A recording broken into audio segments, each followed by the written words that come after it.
There we go. Quarterstaff. So that's just technically in like on my person, but equipped right now. I'll have the daggers or the dagger. All right. Why doesn't it add? Hmm, let me see. Why does it only select the two-handed version of it? Is it something I need to change here that changed recently? It shouldn't. Weird. Well, I'll make one for. Well, you're not gonna use it one-handed ever, but just in case.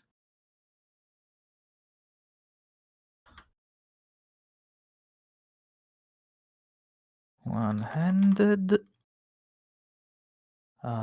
Strength 1d6. There we go. No, bludgeoning.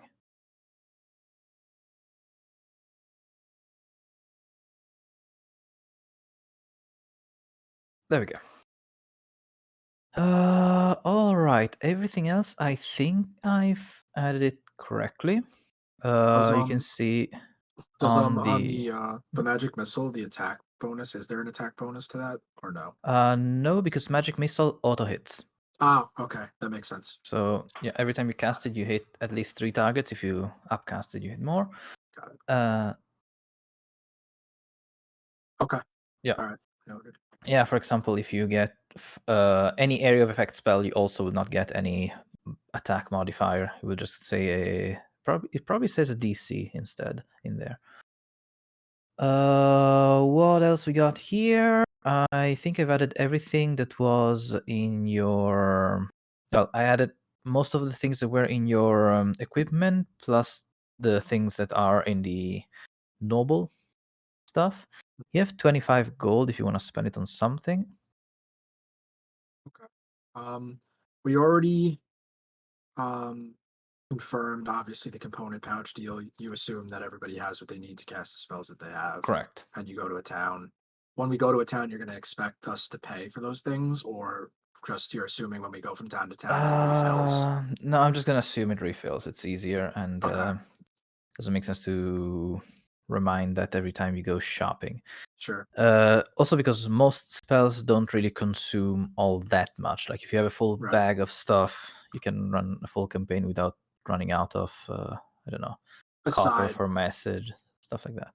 aside from what you said, like things like diamonds or like things that require like a larger amount of GP to actually Correct. purchase. Okay. Things that actually have a GP cost, yes, you will need to acquire them Okay. unless you already have that spell at the start of the game. Because since we're starting at level 3, I presume your characters already had some adventures.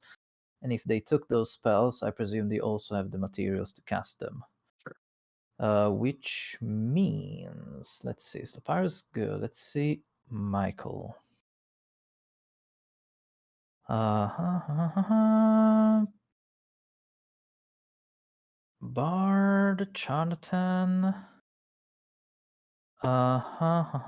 Okay, there's a few things here that are wrong-ish. But let me fix it real quick. Sure. So, you have 3 bardic inspirations, all the things there. Let me take out these. Now, I see your languages are good. There's something here that's not needed. Let's get, in case we have forgotten anything.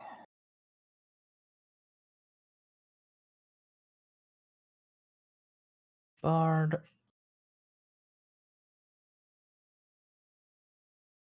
A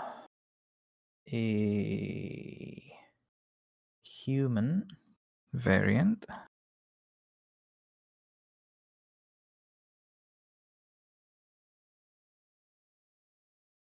What else? Oh, I forgot the two. Oh, sorry, I forgot 2 ability scores for Slopyrious. Let's see. D2 proficiency, which were Arcana and The one you sent me was, I have it here, persuasion. Oh, you already had persuasion because of the noble thing. Oh, so let me go into deception then also. Very well. Always useful. Good. Then, Michael here has 4 proficiencies. You should actually have 5. Actually more than that, because you're a bard. So let me check it out real quick. So, as a human, you can get... Well, rather, let's reset them. As a human, you can get any proficiency. So you can just mark 1 with the variant human. You get a feat and a proficiency. Okay. As a charlatan, you might already get persuasion. Let's see. So we'll do history instead. All right, yeah. Oh no, you get sleight of hand and deception, so you can get persuasion there. But then you're gonna get probably history with the bard. As a bard, you choose, I think, 3. Where is it? Here. Oh, you can choose any 3 skills with the bard. Okay.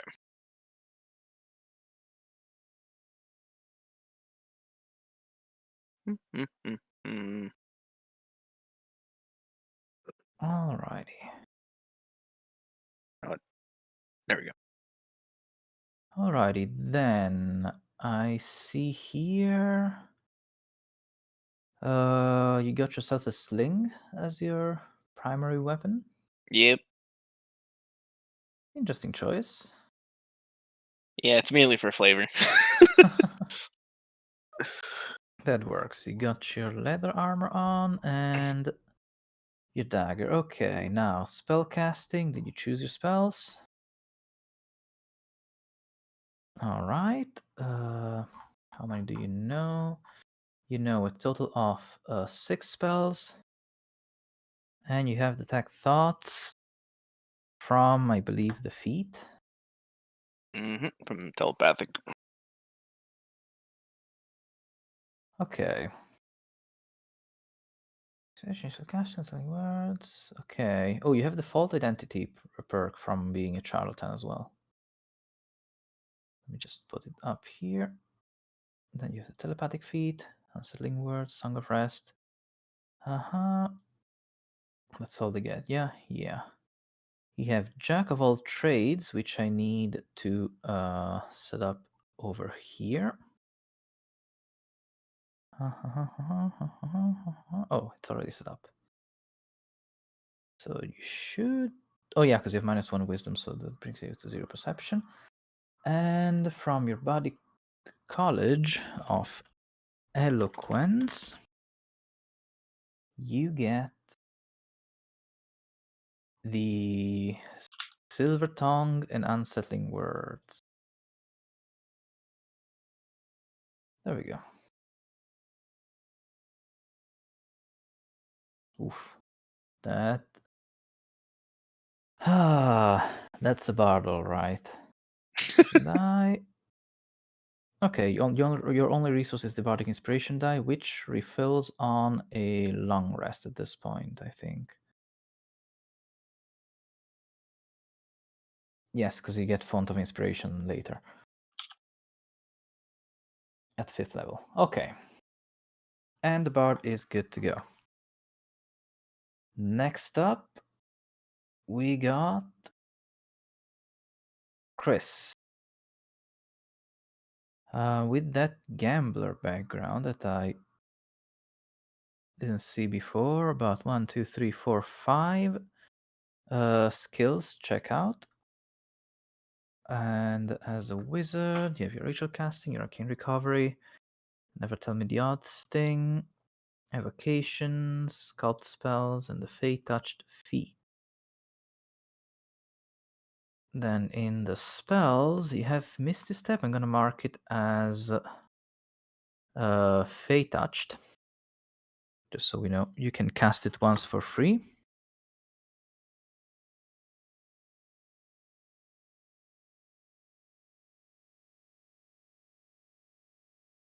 And so the first time you cast it, it's going to use a spell slot. You can just go back in there and refill it. Or actually, maybe let me try this.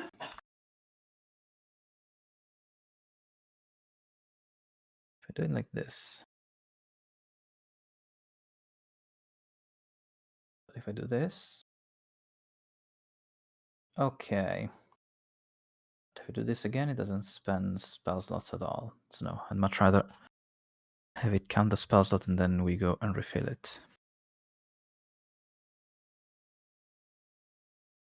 Actually, you know what? I'm going to make another class resource. Here. Pay, touch, misty step.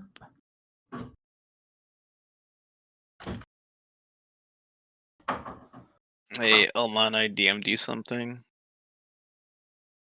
Sorry? Sorry, I was talking to one of the other guys. Oh, okay. All right.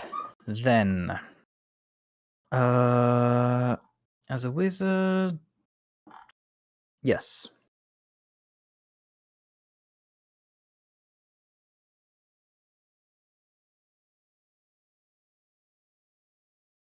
All right. Yes. Yes. Yes. Yes. So once longer you can cast each of these spells. All right. It's also blessed. Yes. Then let me just add another row. Fey touched. Bless.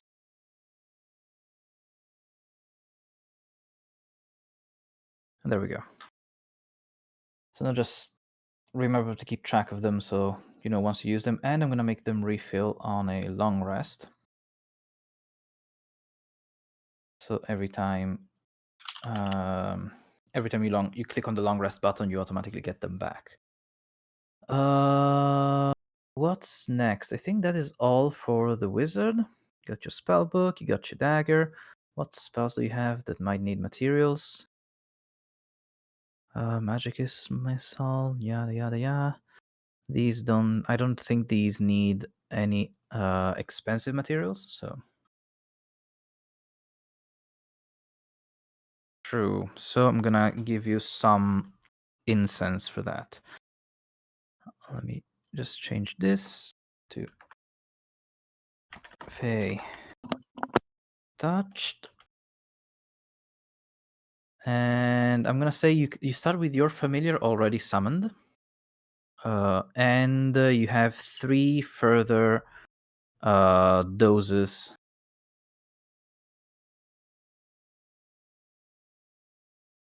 I'm just gonna call it familiar incense here in the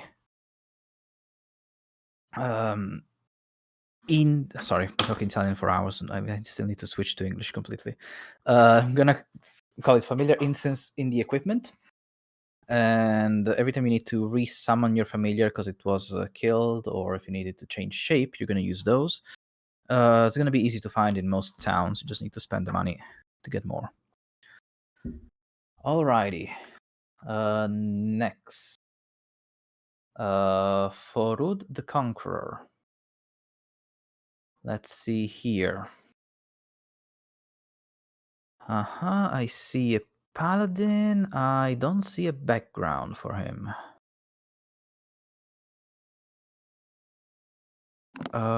Who's playing Forud again? Oh, that's Oh, the guy Sky, that but he won't oh be yeah, here. Yeah, that's for the right. first few sessions. Yeah. All right, so let me just archive him, and there we go. And HenryPreston. Yep. Let's see here. Acolyte background, I see. What I don't see is the Shelter of the Faithful. So let me do this.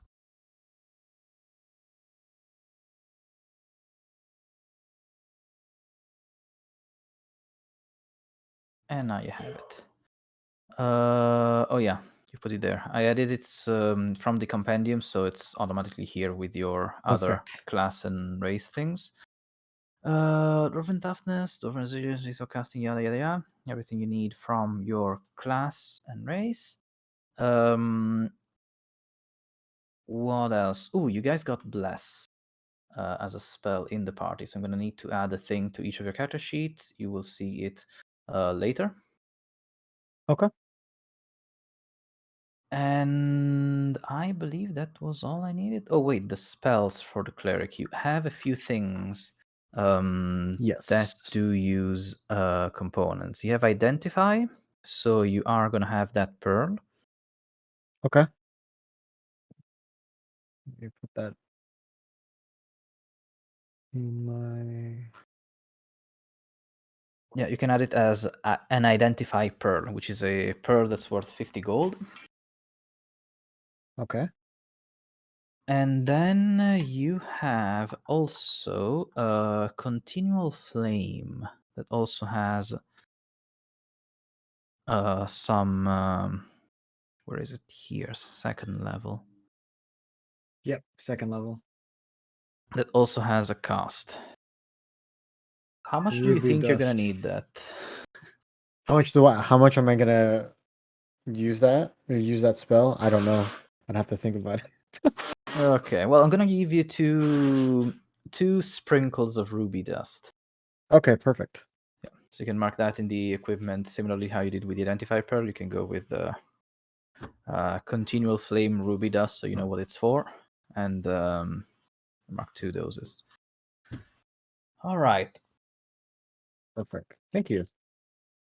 With that done, everything else looked in order that I can remember, of course.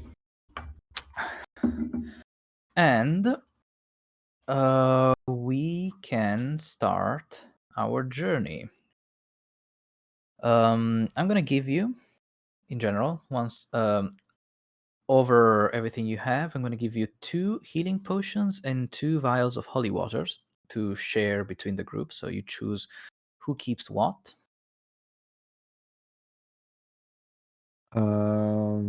I'll hold the vials of holy water. All right. 2? You said 2 vials of holy water? Yep, 2 vials of holy water and 2 healing potions.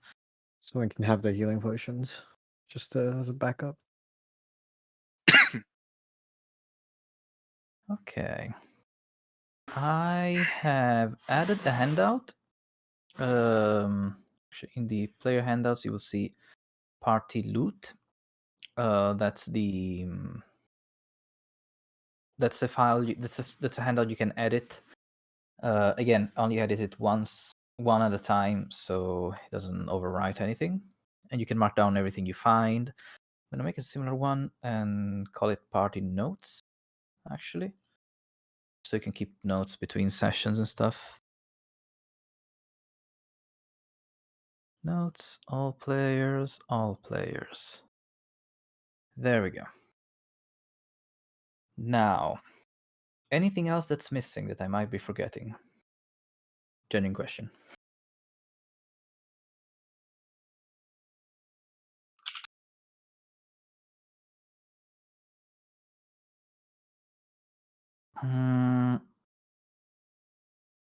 I would say no, you would need to identify it. Which is good because you have a cleric that has that spell always prepared and can always ritually cast it. Because just taking one little sip of the potion doesn't give you its full effects. You can probably tell if it's poison at least by that. But other than that, you either identify it or you trust it.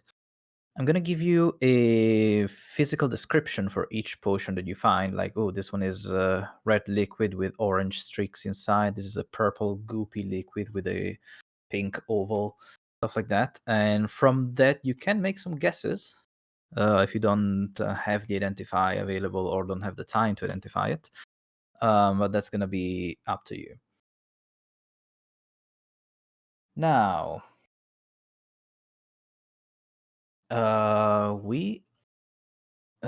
any other little questions and thing before we begin? Just for me, because again, I'm new when it comes to like picking the right roles, or just I might ask questions about that in the moment, but I'll figure it out pretty quickly. All right, no problem.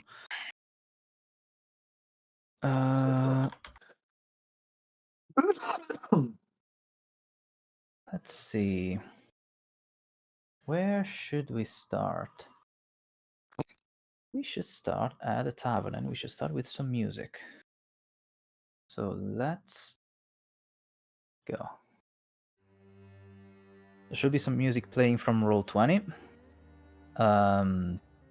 You can raise it or lower it from the settings if it's too high. I'll try to keep it at a volume that's acceptable for me.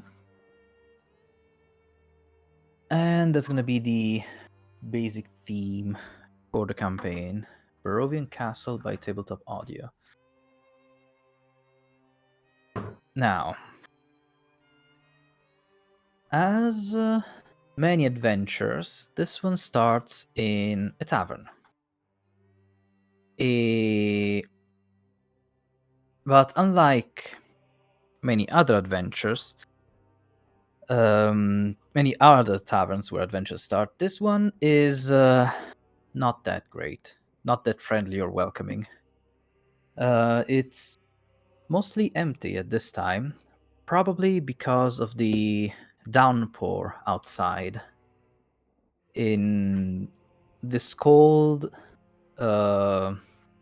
drenched evening, not many people have made their way out of their home to enjoy ale and company. But you have. You're probably ways away from home. And it is my understanding that most of your characters, if not all of them, already know each other. Yes, I know. Yeah. Yeah. Myself, Criss, and Henry are traveling together. All right.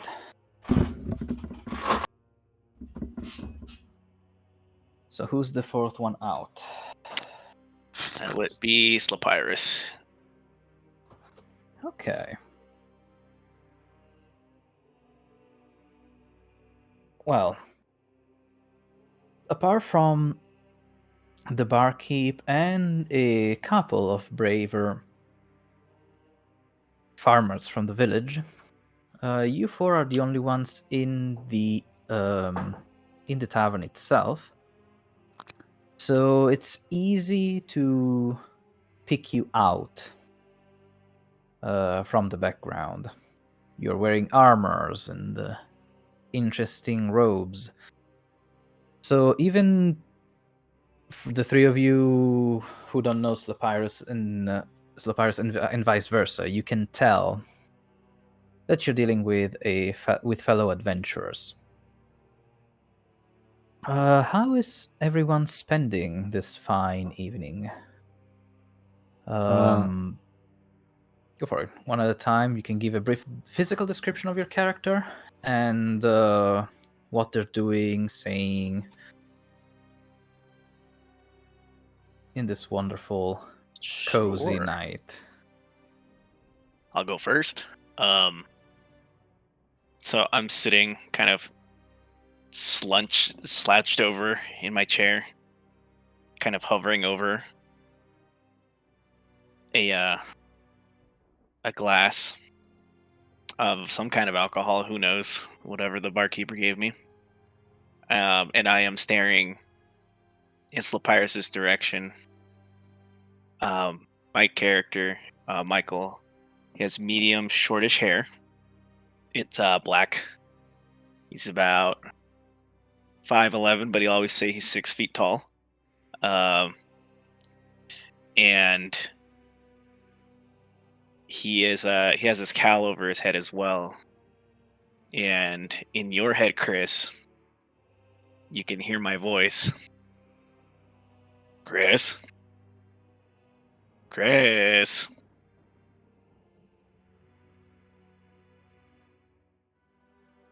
And then I nod in the direction of Slopyrious, and then I say, "That guy look rich to you?"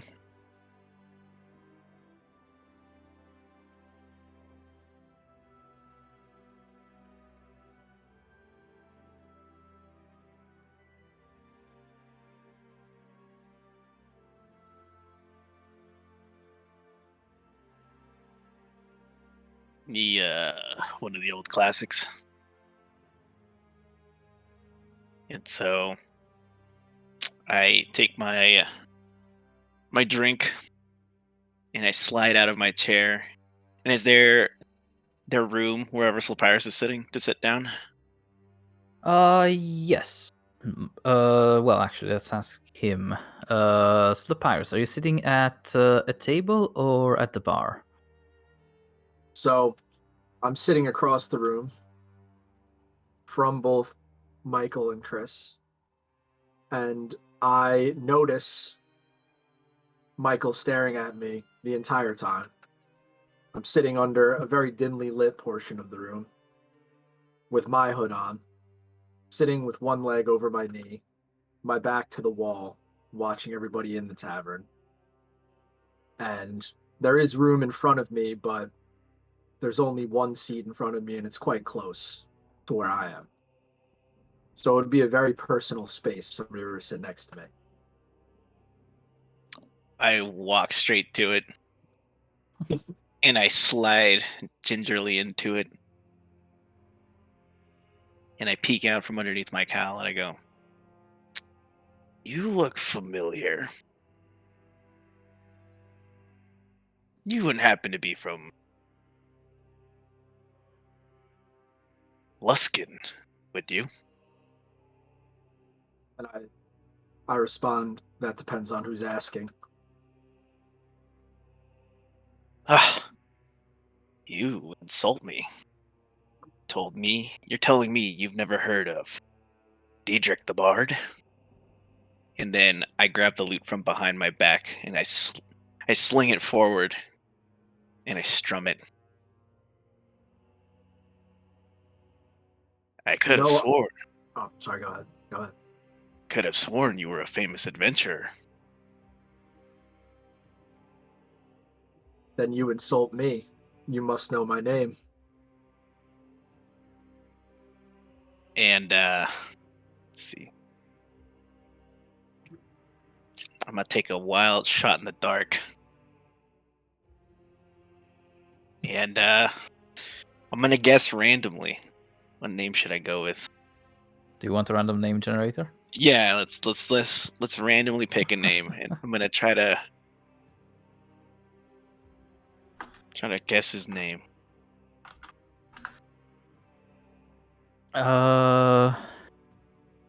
You guess.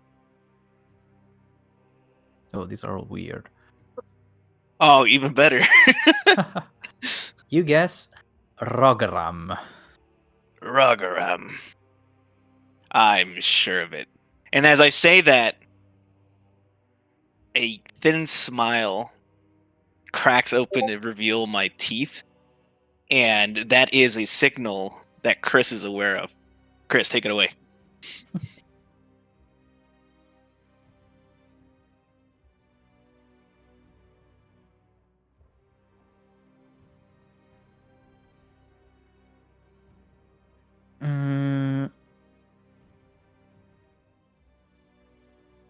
So it's gonna be hard because it's a single room tavern, but Michael's distracting him, so I'm going to allow stealth versus Slopyrious' perception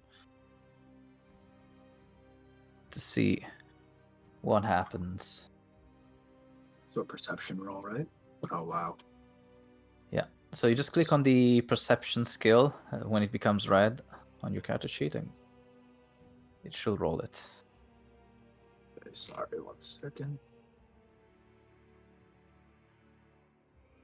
All right. So yeah, you are distracted by this stranger bothering you with this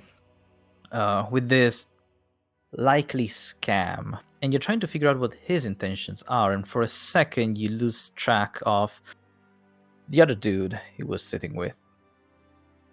So, Criss?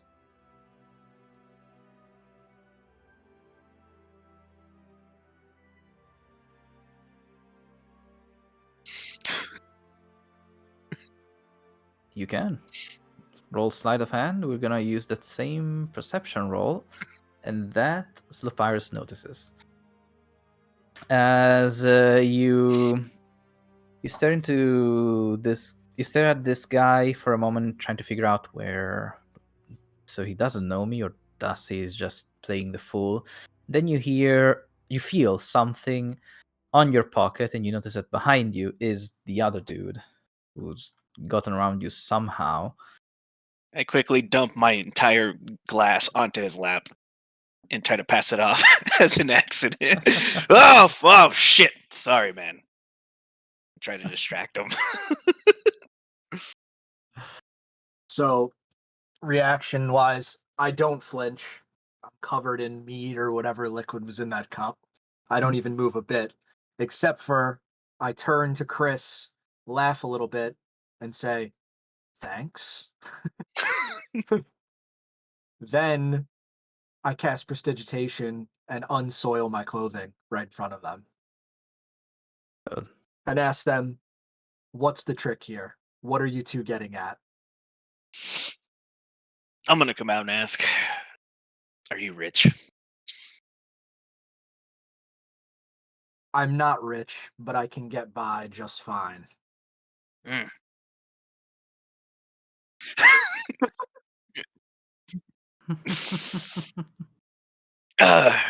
And then I just start trying to butter him up. I was just testing you. We're looking for capable people to join our crew. And I'm really trying to ham it up as if we're okay. Yeah. Yeah. Yeah. I didn't even ask for this role, but now you got it. So Yeah, no, and because I'm gonna go ahead and lie anyway, and be like, telling me you've never heard of the Knights of Sidonia.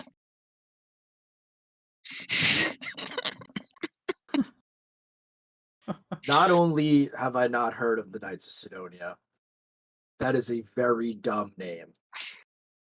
But where are you headed to? Wherever the wind takes us, my friend. And I motion over to the barkeeper, and I say, "May I please have 3 glasses of whatever was in that glass." And I the yell, bar "Bring some extra rags." the barkeep rolls his eyes at your shenanigans, but it's a slow night, so he can deal with you. He's got coming right up, and in a couple of minutes you have 3 full glasses in front of you and a few rags to fix the table and the floor yourselves. It's not gonna do it for you. And then Or you I can look, use prestidigitation to do that as well. Yeah. I only clean myself up. The rags are for the floor. and then I look down. I'm like, "Henry, I've got a job for you."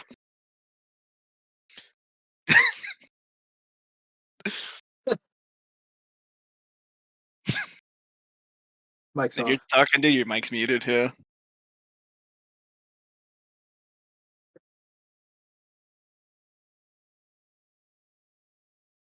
Henry? Oh yeah.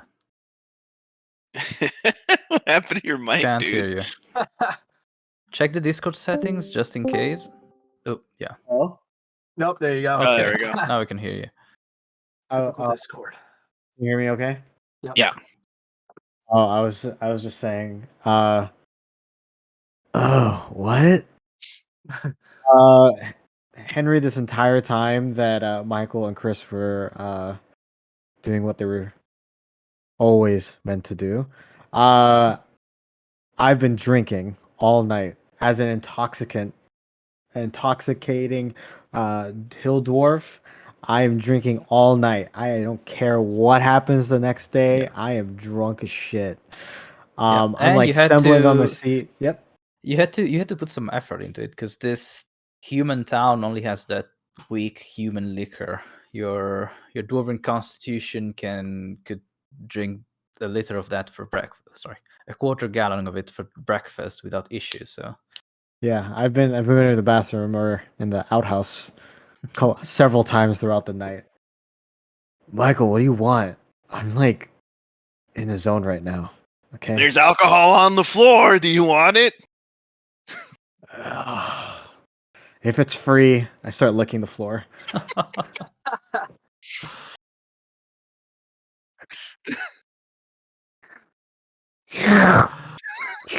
ask him. I ask him if he wants some help with that. I use shape water and I turn it into a little orb of beer and put it into his mouth. Yeah. Have you ever seen the NASA people in NASA when they're Yeah. up in space? That's like there's It's like floating anti-gravity blobs. water. There's floating blobs of water, and I'm like, And I get one of them and I just fuck around with him a little and I just float around in the air and he's like trying to bite at it and I just finally give it to him. Oh, I like shape water perfect. already. Perfect. You do attract a bit of attention with your shenanigans, but again, there's basically three people here to not. They're gonna enjoy the entertainment and not make any fuss. Now, what does happen though is the door slams open, and thought I set it to repeat. Sorry, the door slams open, and a figure walks in, wearing a wide hat and colorful clothes. It's a man with long hair and goatee, and mustache. Sorry, who looks around a bit, seeming disappointed at the lack of people. But then, as his eyes fall upon you, he goes, "Oh, perfect! Just the people I was looking for." And he strides towards your table after shaking his cloak free of rain at least a bit. And then I again into Chris's head he hears, "Is he copying our move?" "Hey, shut the door!" Oh, of course. Oof. The been to places with the clothes on their own, but well, This guy's definitely rich, right, Chris? You hear it in your head. Can we see his face? yes. Let me see if I have a good picture of him, because there's one in the module, but it's now this module has some good art, but some also not so good art, or some art that's too obvious. This is one of those latter two cases. So let me see if I can find.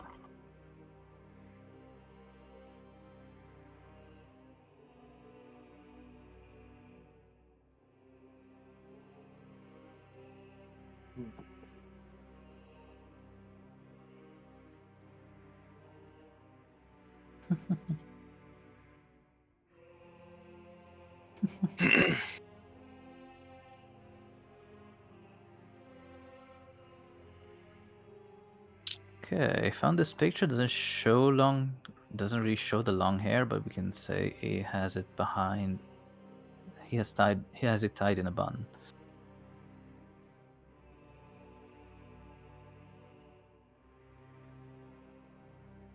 Come on, there he is.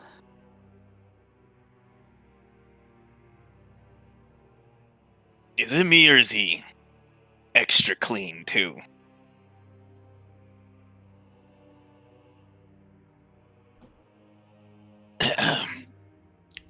As he approaches, he sorry. He pulls out a letter from his tunic,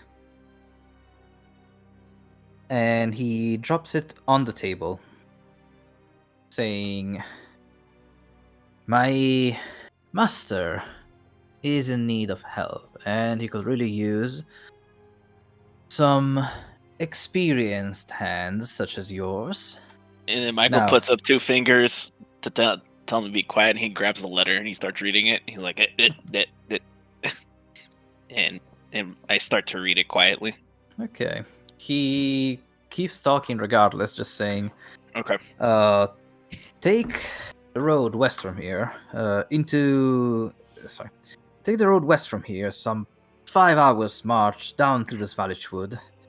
There you will find my master in Barovia.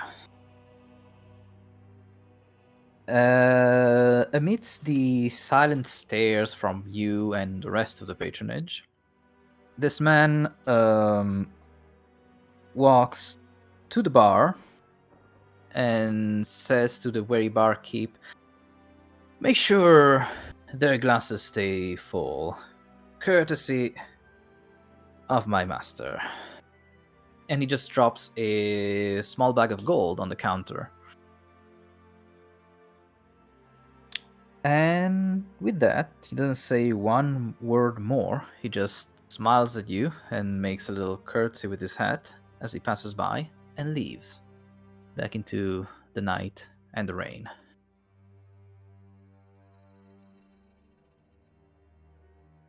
Now, for what the letter says.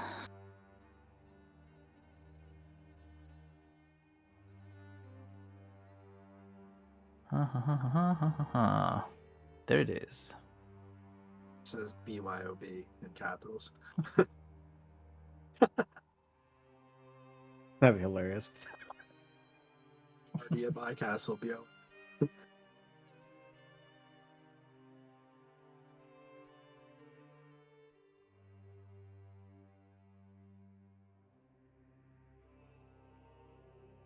Upon finishing reading the letter,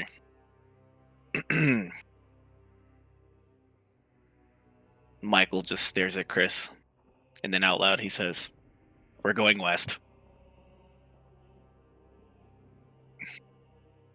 Yes, the Burgermaster. As And then- Michael and sorry, no, go ahead. No, go ahead. I was done. As Michael and Criss are talking, I use Mage Hand to slowly bring the bag of gold over to me, out of their sight of vision, and they notice So- upon the jingle of the coins. The first one that notices actually is the barkeep. Barkeeper. Oh, okay. Because he was about to pour some things and then counted, but the mage hand is visible. It's like a little ghostly hand or Okay. a Yeah. cartoon gloved hand, unless you are a rogue with the arcane trickster Okay. subclass. Understand. But so yeah, as soon as the gold starts floating away, the barkeep just grabs it from the hand and slaps it. looking at Like you. he slaps the magical hand. Yeah, it just once it's on the bar, it stays on the bar.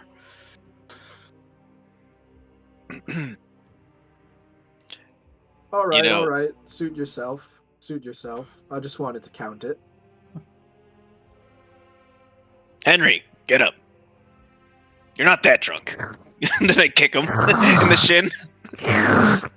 I'm not done yet. I'm not done yet, Michael. But do we really have to go? Do we have to?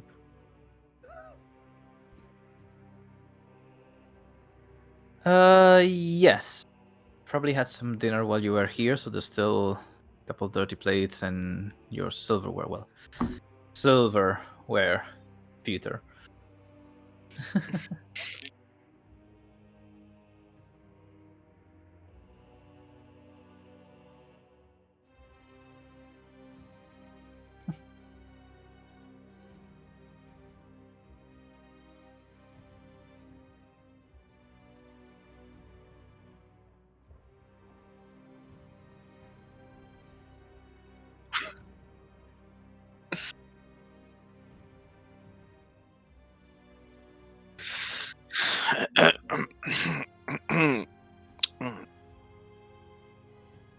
Who the hell's Lucian?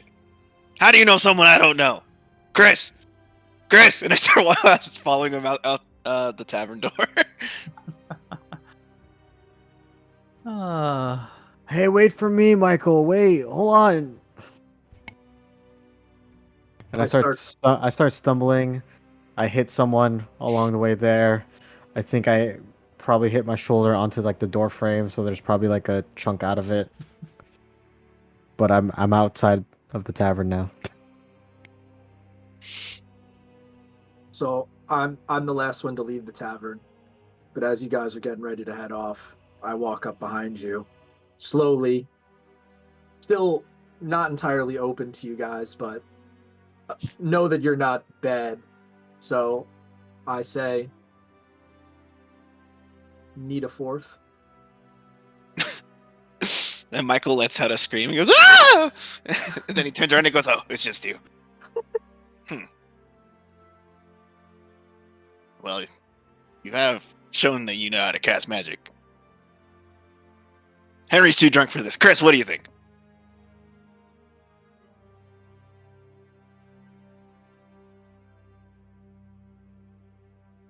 Damn, he called you out. You get him, Criss. You get him. I'd say so. Prove Like- it. Prove it. I start pointing at him. Prove it. Prove it. I take out my warhammer. Prove it. Prove it. Prove it. You got him all riled up. There's an unlit torch on the front porch. I use prestidigitation to dry it and throw a firebolt right at it to light it. All right. Is that good enough? Wait. Like at the tavern? At the torch. Yeah, lit the tavern Okay. on fire. I torch the tavern and the bartender. No, I'm just kidding. No, so I do what I said. I use a little bit of my fire magic to show him. He called me out, so I'm going to play to it. So I have to cast prestidigitation and fire. Right?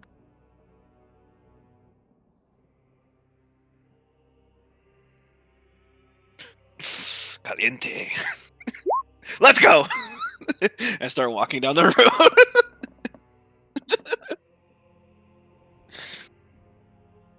All right.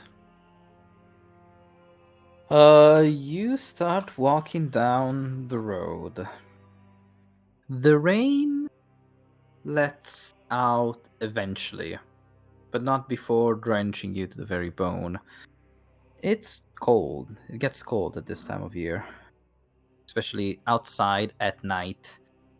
And when you get so soaked. But as you walk west after an hour or two, you notice that the road becomes a bit less well maintained. It's probably being this far away from any towns, etc. The only maintenance it gets it's wagons remaking the trail. There are, however, some spots of cobbles here and there, traces of a much finer construction that was once the pride of this land. The woods start looking. Sorry. The woods start looking slightly different as the trees, well, not each tree, but as you pass by tree by tree, they become slightly taller, larger, thicker, and more clustered together, almost as if wanting to keep you on the road. Black pools of water stand like dark mirrors in and around this muddy roadway, while a little bit of mist starts creeping up from the forest.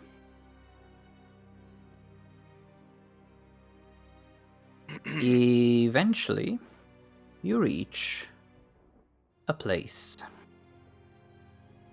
Let me see. Oh, you know what? I'm going to do this. I always forget to do it first, but yeah. Turn on Fog of War. Let's reveal an area. Question: as we're traveling down this road, Mhm. are there stones embedded in the dirt, or is it cobblestone completely? Or when I Uh, can help others roll, which It is very reflective of would be 2 things I do in my life, which is 1, painting, and then 2, I'm a teacher. Sloan, we can hear your Rancid. phone. Yeah. Oh, I'm I sorry. can hear your phone. Sorry. Sorry about that. Yeah. So there's mud and some cobblestone on the road. You don't see any other stones sticking out for now.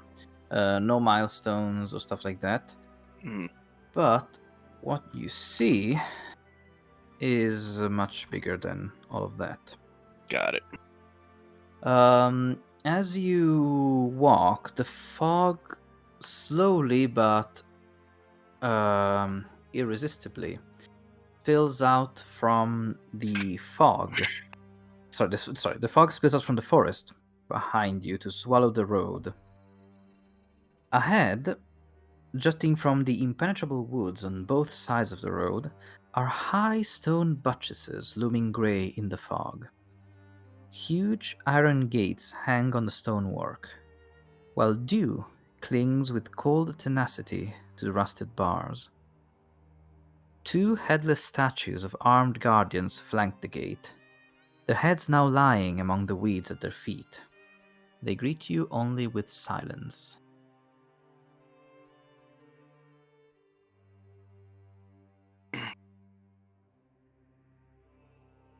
How close are we to the gate?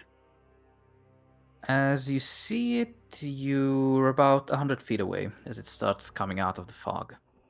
Okay. And I look around for a big rock.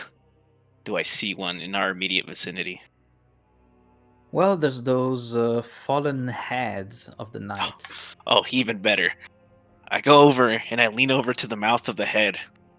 And I'm like, oh, that's right, I don't speak stone. Henry, what's this stone saying? You're a dwarf. Let me do. See.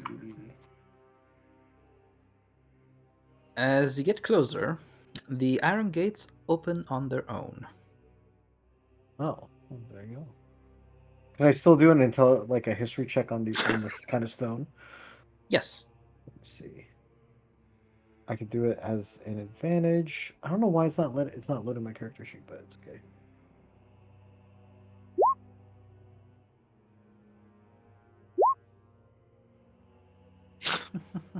14. Mm-hmm. Well, with the 14, you find that this stone is centuries old. Well, not the stone itself, the carvings. The stone is, much older than that. It's a mountain stone, so it's something you will find in mountain mines more than in quarries or valley quarries and stuff like that.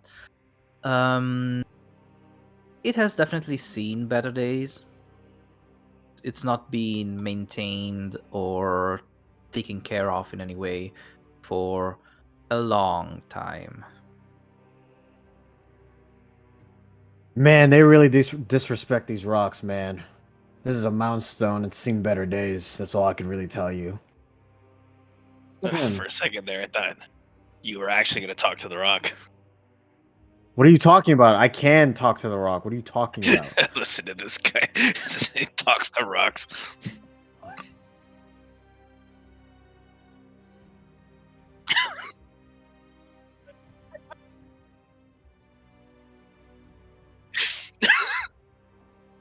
Look, no, just look. Just talk to it. And It'll I lean talk over back to to Criss. I clasp him on the shoulder and be like, listen to the stone, brother.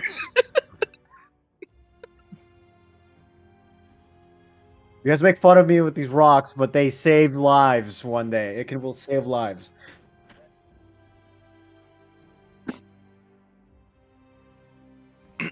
guess you could say we're up to a rocky start, huh, Chris? Come on, let's go. I start walking towards the gate. Ah. Oh my god.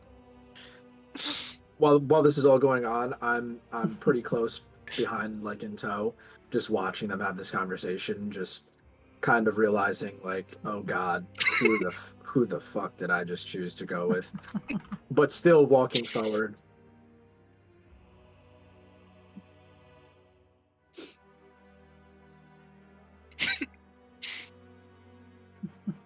In your head, by the way, right? Or do you say it out loud? Oh, okay. All right.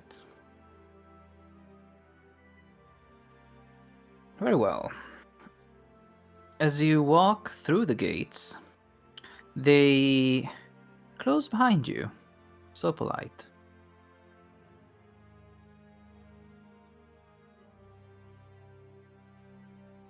Let's see. We may put that pin there just to mark where you are on the map. And beyond these gates, towering trees whose tops are lost in heavy grey mist block out all but death grey light. The tree trunks are unnaturally close to one another, and the woods have the silence of a forgotten grave, yet exude the feeling of an unvoiced scream. It's day.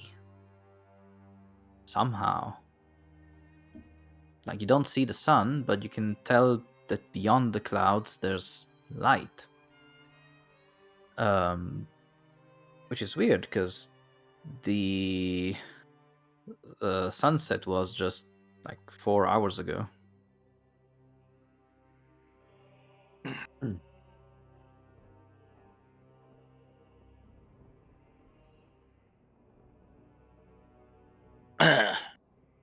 I am gonna roll to see if it matters to me. Let's see. Where's my insight check? Is this important to me? Oh, very, very important to me. Yeah, it is weird. Oh well.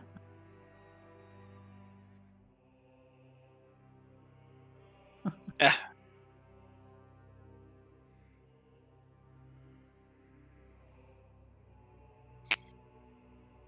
Well, that's what we pay him for. I keep walking.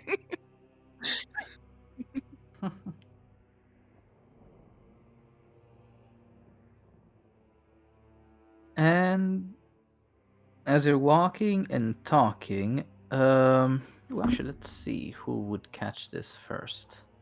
Who has some big passive perception? I have 15. Drunk. Been drunk many times before. Yeah. I'm used to it now. Well, you Nick. suddenly smell something that would maybe almost bring you out of your stupor. You catch the unmistakable scent of death in the air. Guys, it smells like death here. I just Yeah? sobered up really badly. No, it It- smells like death. Like, It does smell like death, more precisely like a body. Really? Because if you say it smells like death, I think it just smells like a drunk wet dwarf. if I feel like if I can smell it with my perception, right, and it smells like there's like a body, can I? What can I do to search? Do I just do investigation, or do I You do? don't need to do anything at this point to search. You just Okay. tell me, I'm gonna look for the body. I'm gonna or look for the whatever it is body. causing the smell. Yep. And I can tell you that the smell is quite easy to follow. It goes off the road to your. It's somewhere off the road to your left. Okay, then I started heading to the left. And Yeah, then whatever, I lean over Chris. to Chris, and I'm all like, I think he just shit himself.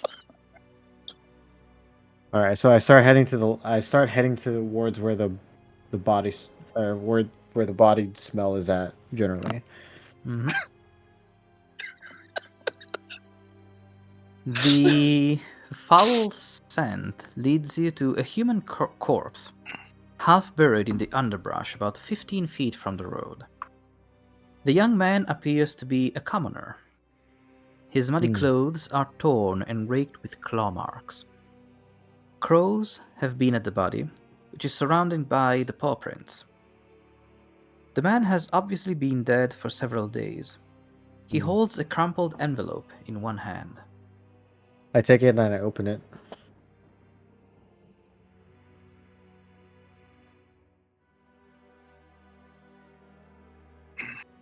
I slowly walk over to the body, examine the claw marks, and I want to do whatever check necessary to identify what type of claw marks those are. That would be a nature check, or medicine would also work. I walk over, being the last one, and go, "Oh fuck, you didn't shit yourself this time. That's a miracle." I was telling you guys, it smells like a dead body around here. Yeah. So with that level of medicine, it's in those claw marks. You haven't seen much like this, but being here in the woods, the chunk of flesh missing from his throat, probably wolves, but you're not completely sure.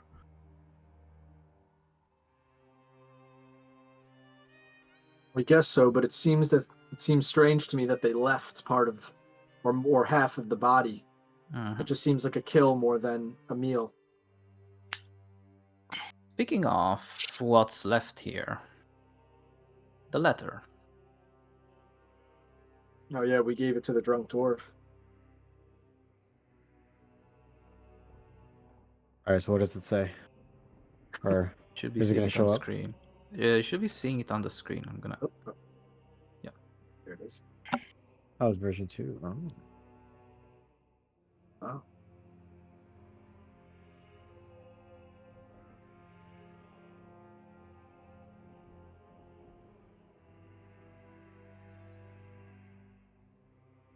Oh shit, we're dealing with vampires as I keep reading. Oh, I see.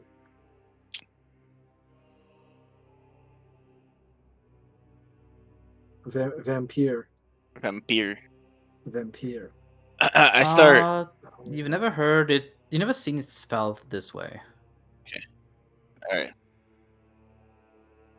Yeah. Okay.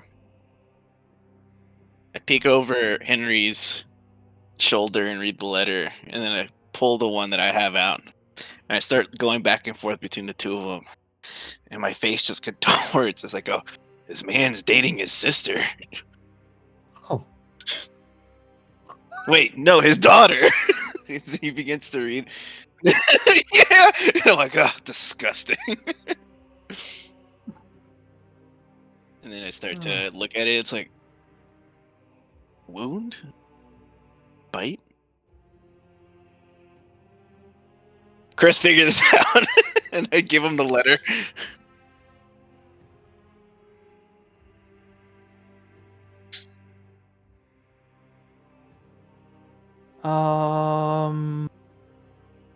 You could make an investigation check to try and put something together. Yes.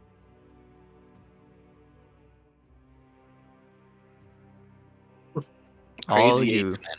Crazy. Do you love it or hate it, dude? Oh.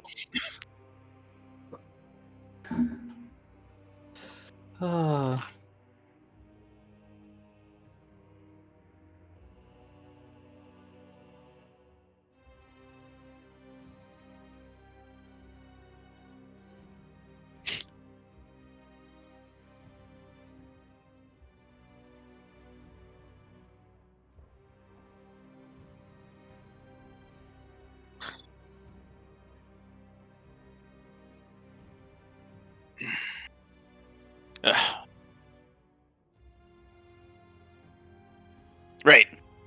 Could be worse. Yeah. At least she's adopted. And I just continue walking down the road. Then So I try to make a connection between the letter that was given to us in the tavern and the letter that we just found now, and say, this was written by the same person, and this guy didn't make it very. Yeah, sorry. Go ahead. It is signed by the same name, but the handwriting is different. Hmm.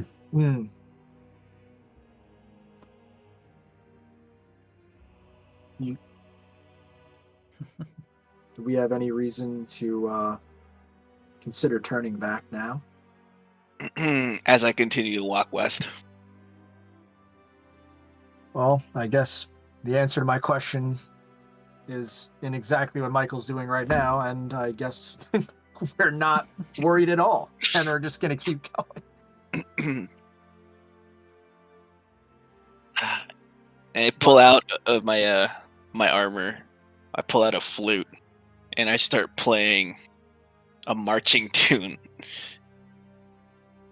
as I try to rally them behind me, making as much noise as possible and playing it as loudly as I can to let everybody know that we've arrived.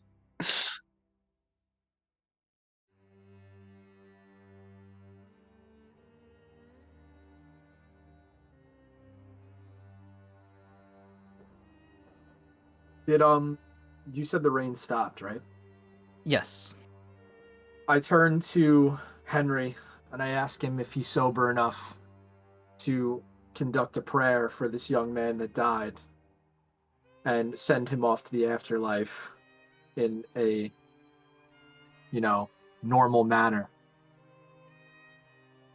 Do you have a rose? I do not have a rose, but we can use this. And I prestidigitate a rose into my hand. There used to be a graying tower alone on the sea, and you became the light on the dark side of me. Love remained the drug. That's the high and not the pill. Baby, I compare you to the kiss from a rose on the grave. And then I How's that for a prayer? And I That's start great. walking away. I say, good enough. I cast Firebolt at the body and light him on fire. Okay. I don't know what that's from, but that was beautiful.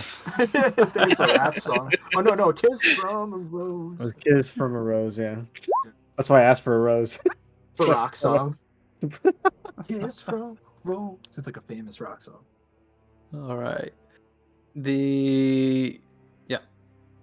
Well, the body doesn't have much AC, so yeah, you do strike the body and it lights on fire. And you leave it there burning. Hopefully not starting a full forest fire in these woods, but... A risk I'm willing to take.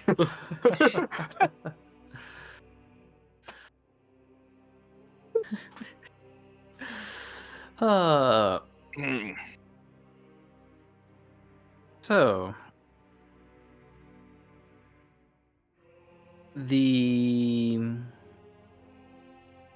As you march on, playing your tune, something else joins in the melody. Wolves howling in the distance.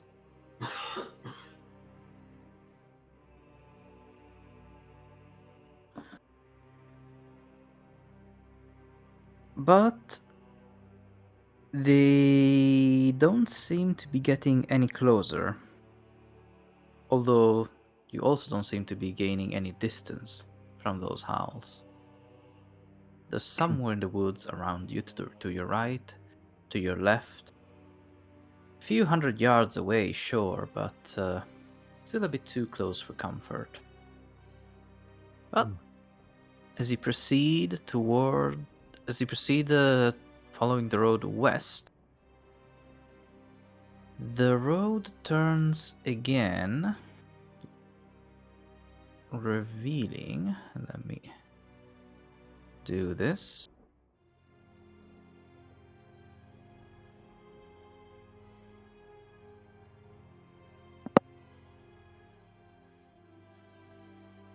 a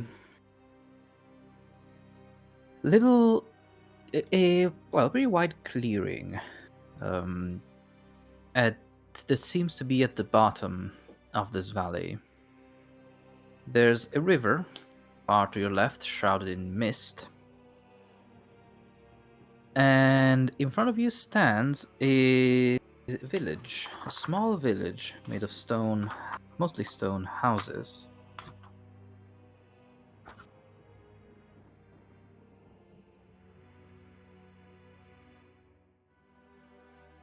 But you also see, high up above, almost perching on an incredibly tall pillar of stone, a castle with 2 towers overlooking this valley.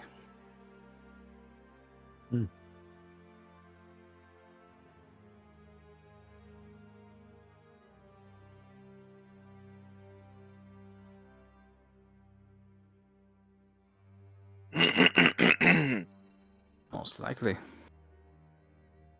Tax fraud. That's what we're gonna pin him with. Tax fraud.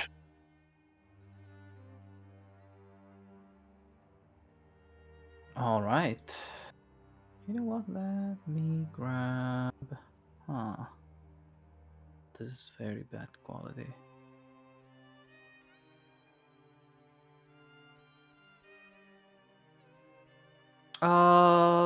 They are sometimes, just to let you know that they're still there. But they stay behind in the woods as you walk towards the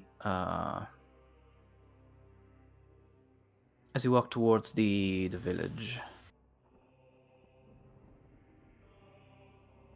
Okay, let me do this.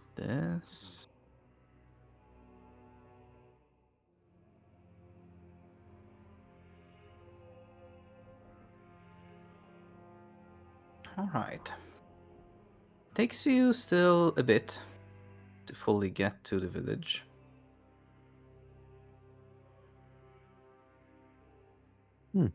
But once you're there, you can see the houses as tall shapes that loom out of the dense fog that surrounds everything.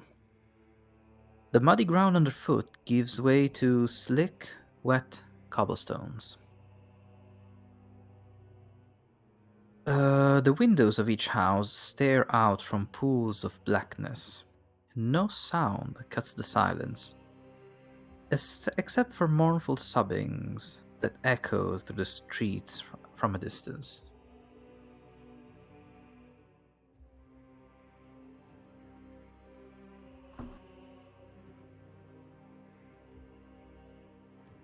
Yep.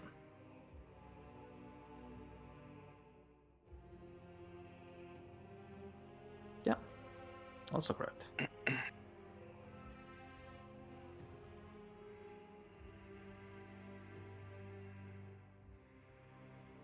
Mm-hmm.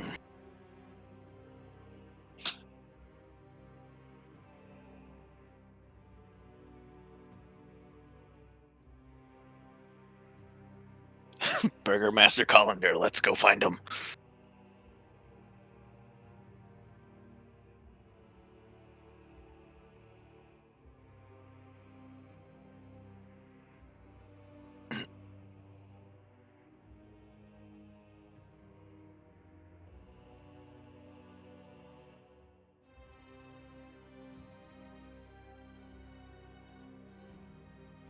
Sometimes, yes. This is all made of stone, right? Mostly. Every Can building has at I least a stone foundation. can I tell based on if I roll my stone cutting here? I'm just gonna roll my stone Yeah. cutting real quick. Sorry, give me 1 second. Right, it's not letting me. Oh, well, you can roll stone cunning. Yeah. History. Oh, I get it. Let me actually add it as a different thing on there, because you're considered proficient, which you weren't before, I think, and you double your proficiency bonus. So Well, only let if it's related to stonework, right? yeah, I'm gonna add it as another skill. Okay. Let's see. Stone cunning. You have expertise, and it goes off of intelligence. There you go. You should see it under your skills and under your passive perception. You have the tool proficiencies, which I'm going to use for the stone cunning. So you can just click on that, and it will roll with those parameters.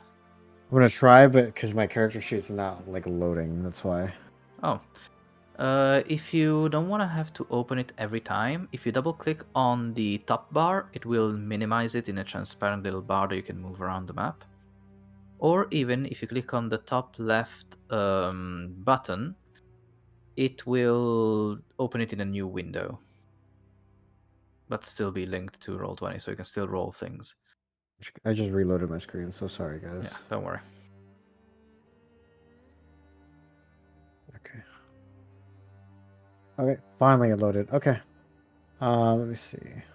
And all I have to do is roll stone cutting? Yeah, there you go. Yep. There you go. With that 14. This stone is similar, if not the same stone that you found made up those statues and that wall. Mountain stone. This is a much rougher job, just barely even cut in the shape of a brick, just laid there and then glued together with plaster.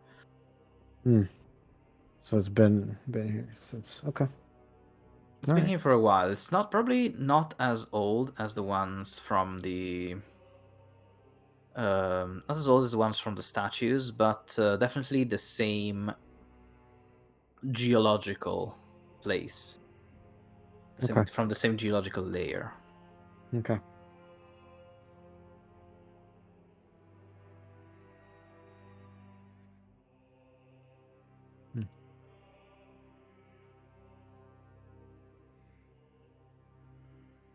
So, what do you want to look for? Want to go to the center of town and see what's there? Yep. Alrighty. As you get to the center of town, you notice two buildings that are alive at last. One is a building to your left with a sign over the door, creaking on its hinges, that reads Bildrat's Mercantile. There's sparse light coming from it that spills out from behind the drawn heavy curtains. The other building is to your right, with an open door from which a single shaft of light thrusts illumination into the main square, its brightness looking like a solid pillar in the heavy fog. Above the doorway, a sign hangs precariously askew, proclaiming this to be the Blood on the Vine Tavern. Fine.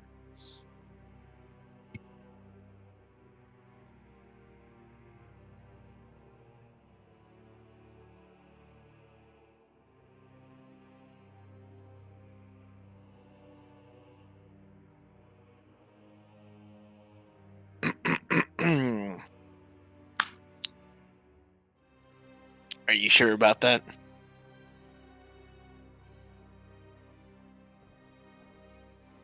And then I look at him. Okay. And I pull my loot, put it in front of me. And as I enter, I'll be the first to enter. And I'll just start strumming really, really loudly as I walk through the door. I follow right behind Michael. I take up my shield and my warhammer, and I enter in with him.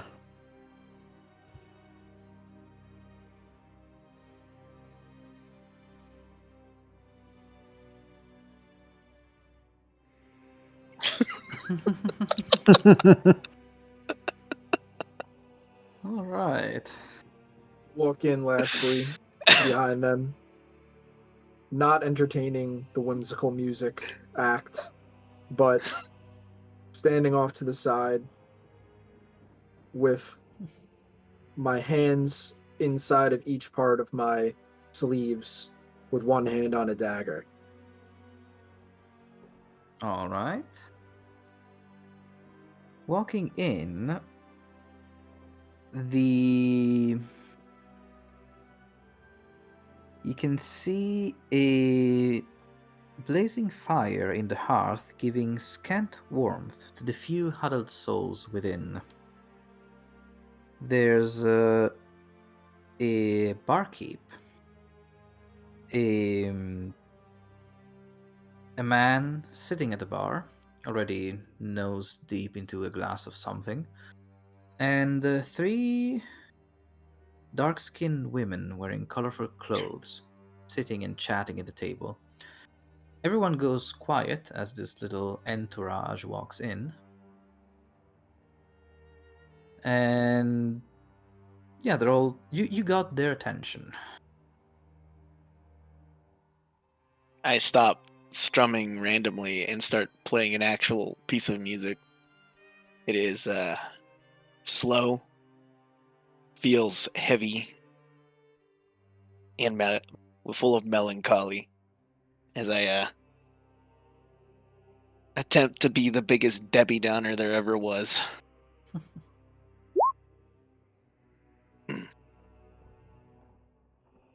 Meanwhile, as they continue to play the music, I decide that the fire isn't warm enough for myself, so I increase the flame with prestidigitation and cause the fire to continue to warm the room much more intensely. All right. The women start once again chatting amongst themselves, whispering in a strange language that you don't understand. But the man at the bar finally puts down his glass and turns to look at all of you, going, "Well, that's for sure some new faces. I'm sorry, but welcome."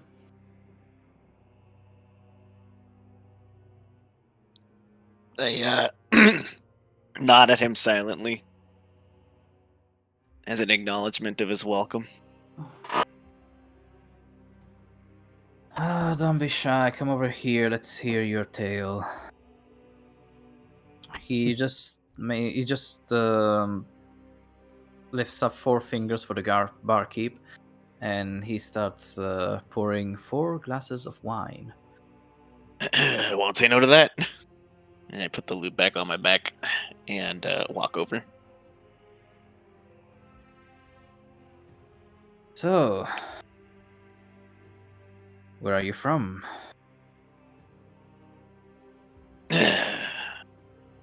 Neverwinter. Never heard that place before. Doesn't really matter. We left a long time ago. Oh, did you leave anyone important there? 'Cause I'll be the first one to give you my condolences, as don't think you're gonna see your Neverwinter again anytime soon. What? And just I was just very confused by that statement.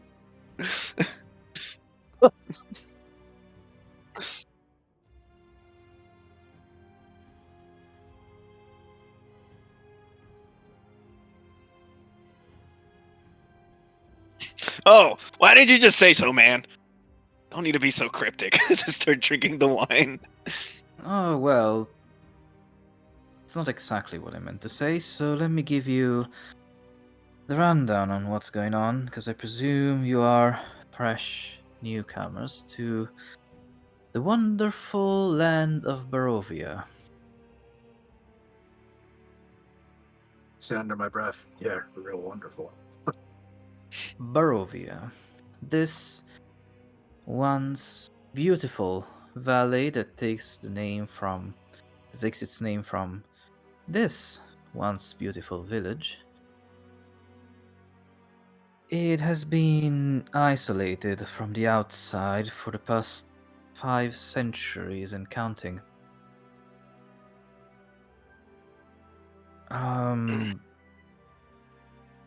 You see,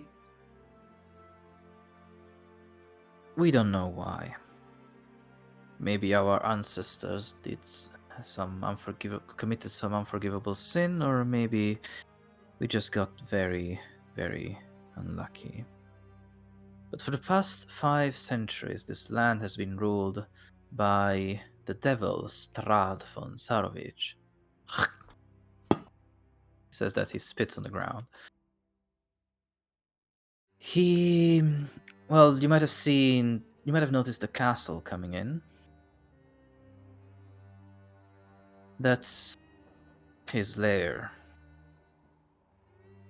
And, well, he is the land, or so they say, and he doesn't let anyone out. He does let plenty of people in, though. And countless adventurers and heroes have tried to slay him in vain.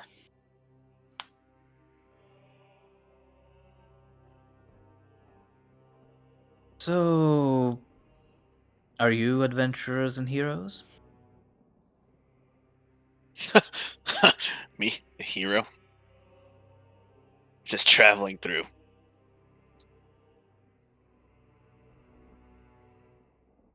Henry's no hero. He's a drunk, and that's just my brother. And we just met this guy. I point over to Slopyrious. I just do one of these.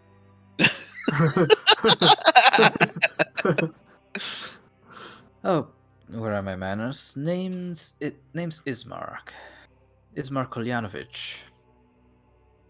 Are you related to the guy in the castle? No, Okay. I don't think he has any relatives.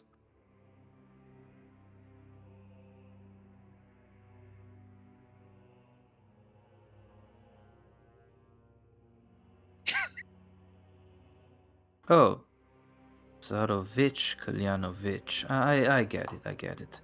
It's how do you call it? Patronymic? Something like that. Tradition here, we Yeah. take the name of our father. Y'all I'm had the same dad. Ismark's- Got it. No, I'm Ismark's son of Kolyan. Ismark Kolyanovich. He would be Strahd, son of Zarov. Strahd von Zarovich. You get it, right, Criss? You explain it to me later. And he says one name that is familiar, though. Kolyan.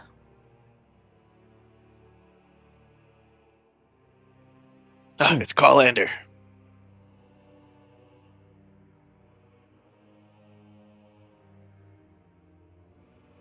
Yes, that was my father's name. Do you know him?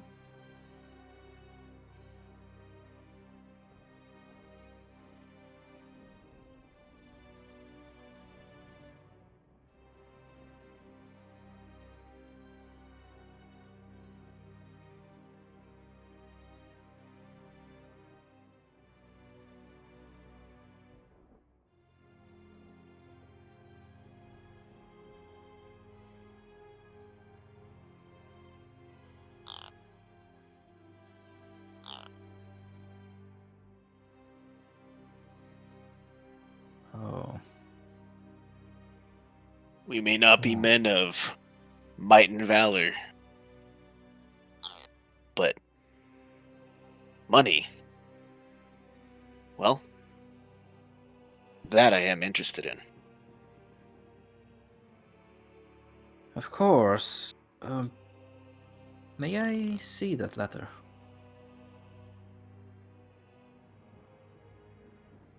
I had think you one of did. it. I had one Yeah. of it. I give him the other letter that we found along the road.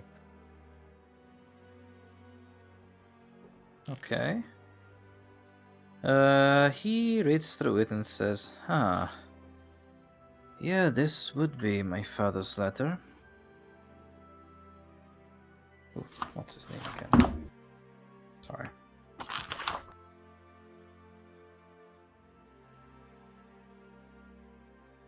Dalvan Olensky was supposed to leave it at the gate.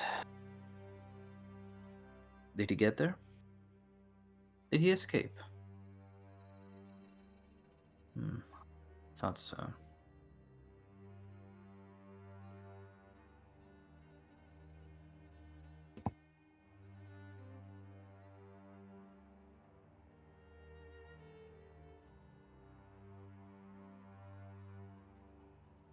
Yeah, well, I'll tell Donovich to say a prayer for him as well, eventually. Oh no, Although Nate, this... we already did. Oh, thank you. You're very welcome. Well, this letter clearly states that you should not have come here. But I imagine you found them after you crossed the gate. So it doesn't make much of a difference at that point.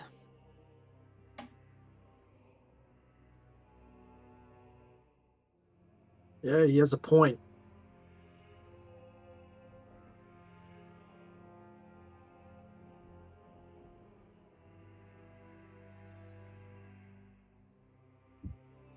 No. Irina is, well, as well as she can be. My father has passed 3 days ago. Appreciated.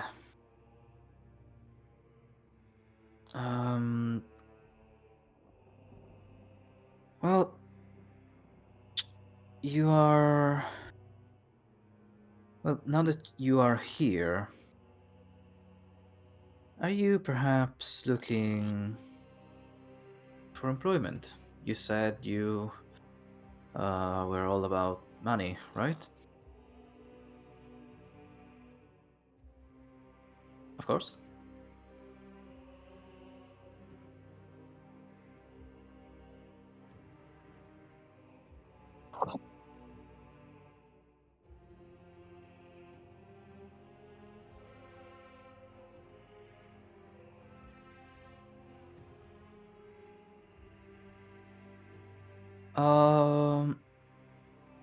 You can roll Arcana, yes. All right, go for it. Yeah. Nope. This sounds impossible.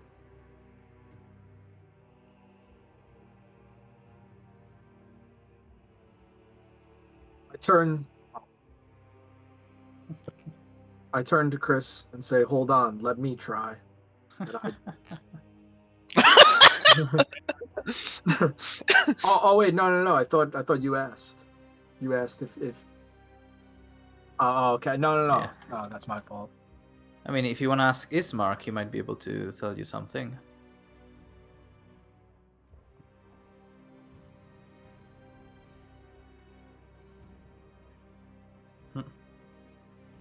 Yeah. Yes. You can think about it, and Ismark will give you the best answer he's got.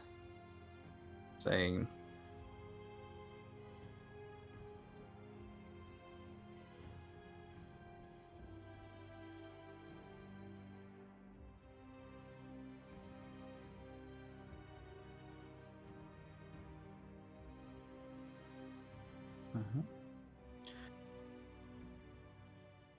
We are not sure.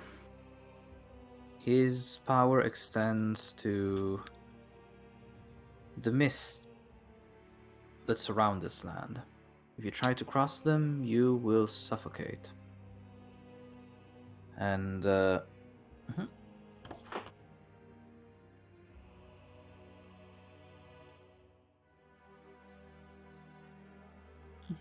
At which point, I just kind of shrug and I'm like, it is what it is. And I roll. I want to see if the name Strahd, Mhm. if there's anything I can recall. With history, with that 23, Just to see, because if it's been centuries, like any mention of the name Strahd you don't comes to mind. have. You don't recall a mention of the name Strahd, but you do recall a mention of the name von Zarovich. Zarovich. Why does that Uh, name sound familiar?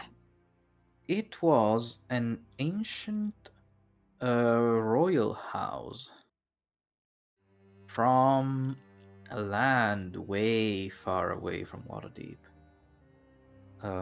But like they were just your standard little small, very very small kingdom, like basically a county, but they wanted to be called kings.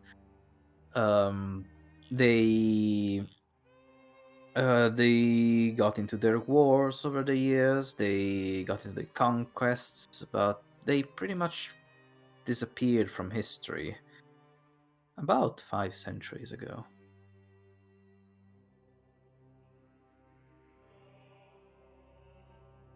Look around at the group and I go, that name disappeared from the world 5 centuries ago. Bit odd that we're hearing it now.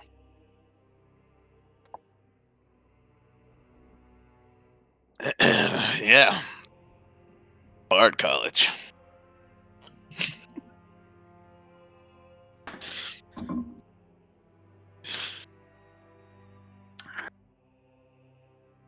So, So, what's the job? well, you see, the Devil Strahd is not contempt to just sit in his castle and terrify us from there. In the past few weeks, he has been sending his creatures of the night to attack us, kill us. And, well, that's what got my father. Not the creatures themselves, but his heart couldn't last after. His heart couldn't hold on after 2 weeks of this siege. Now, there's another person that's barely holding on that you could still help. And that's our priest, Father Donovich. Well, he's the only one that can bury my father, so I kinda need him. But at the moment, he is indisposed, shall we say.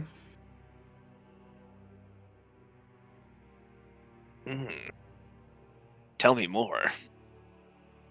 During the attacks, one of those creatures found its way into the church. And apparently, Father Donovich trapped it in the basement. Mm. Now, Sorry, the trap what main- again? Gotcha. Now, that wouldn't be much of an issue. We would just abandon the church, but the father isn't willing because that creature was once his son, Toru.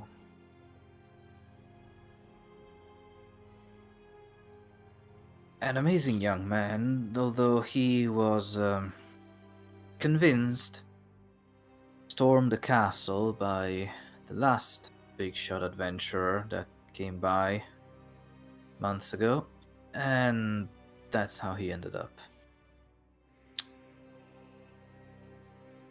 So, if you could put Doru to rest, I, and I'm sure Donovich, would be very grateful.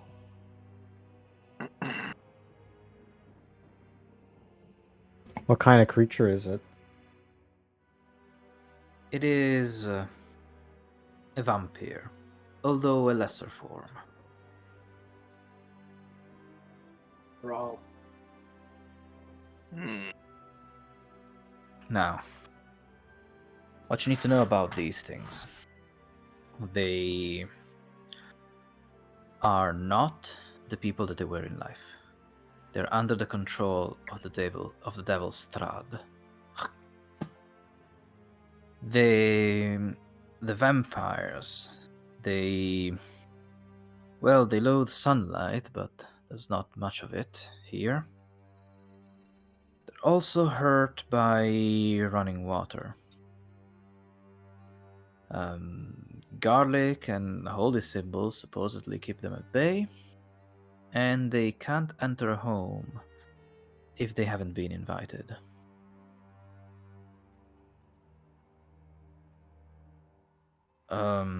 That's basically it. Oh no, wait, the stake. You can kill them with a stake to the heart.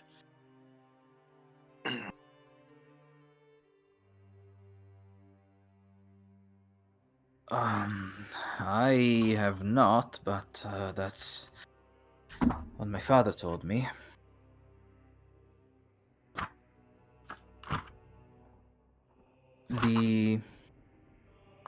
Just a second. Criss, in your head, you hear, all right, opportunity cost time, Criss. Pros, we get to fuck with a noble.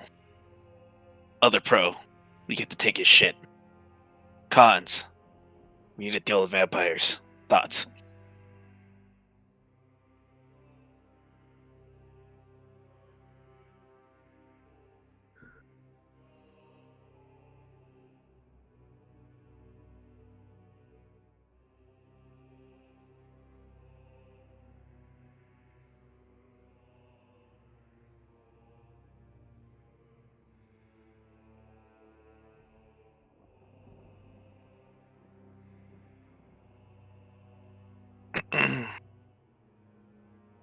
Yep. You know what they say about the castle? The bigger the castle, the smaller the brain. And I look at him like, no. And what you guys see is just the two of us just glaring at each other and not shaking our heads or nodding.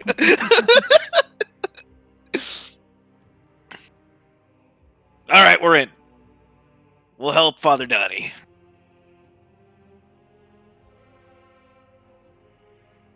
That's great.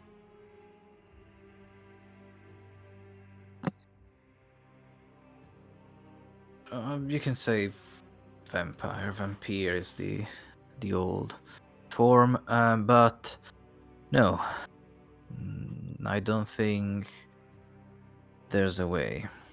Once they have been turned, they're lost. I mean, some people do believe that there's some rituals, some herbs or artifacts that can reclaim the soul from undeath, but I don't have such hopes.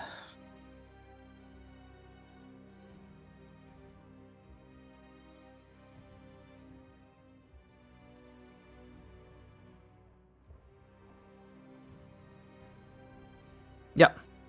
Yeah.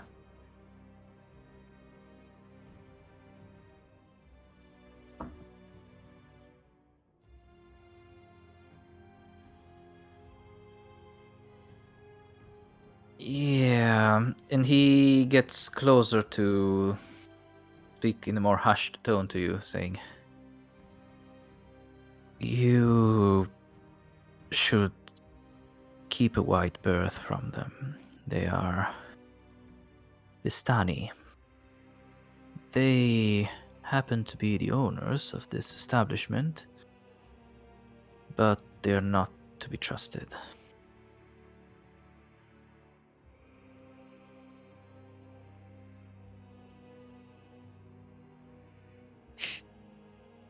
Well, maybe. The Vistani are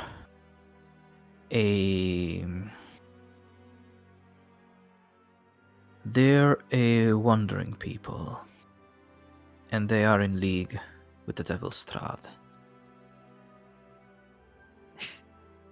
And then I look at Chris and I'm like, why are they a wandering people and own a tavern? I look to you and ask. I look to you and ask, what do you?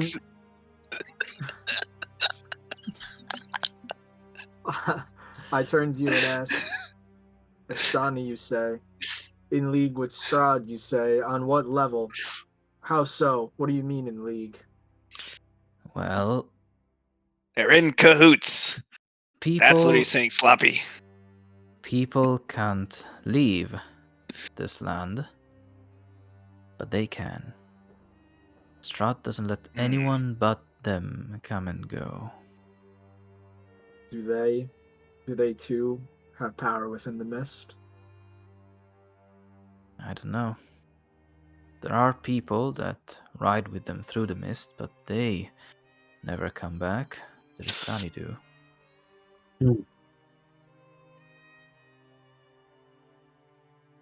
Mm-hmm. Yes, but they're not Barovians. They're not from here.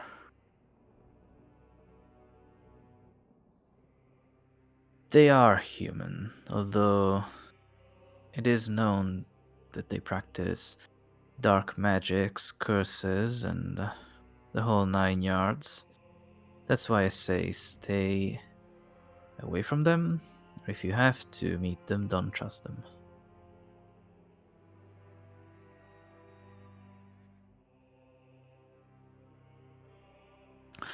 GM note to the players.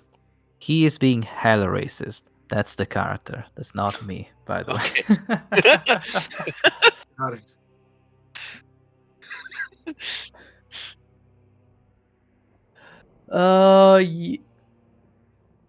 You can actually, yes. Being hella racist. 11 Hilarious. with an 11, you can still tell that these beliefs he has about the Vistani are more culturally ingrained than anything else, because you've seen it happen with all manner of people. You've lived in okay. Waterdeep, so you've met plenty of racists before, even those that Yeah. mean well, but you know. Yeah.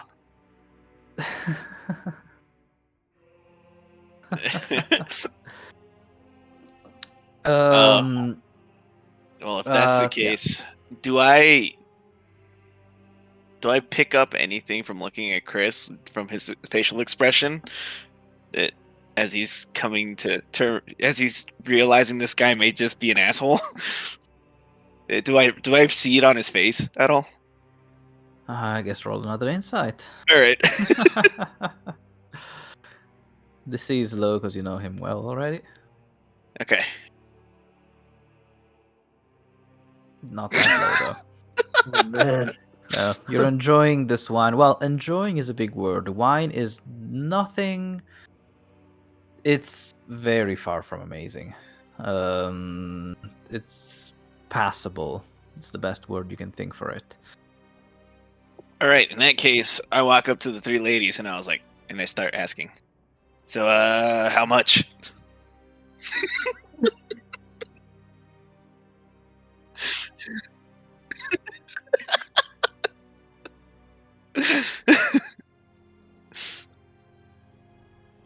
What?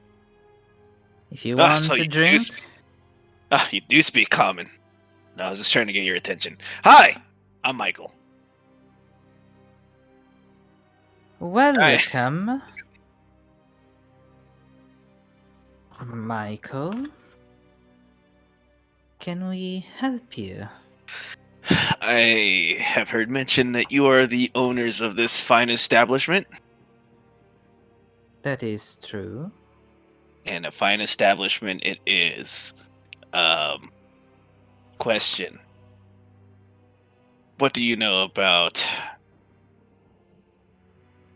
the Baron Strahd von Zarovich? And then I spit on the ground like I watched the other guy do. Thinking that that's how you're supposed to say his name. Yeah, that's the pronunciation of his name. Oh, the prince is, well, he is the ruler of this land, so you should respect his name a bit more. Although, I understand the local custom is contagious. It is true, he has become a bit of a tyrant, but you could help him. How so? It is prophesized that one day some adventurers will come to our land to rid it of the evil that has captured his heart. Now you just might be those fabled adventurers, or you might be just another bunch to add to the pile of those who tried.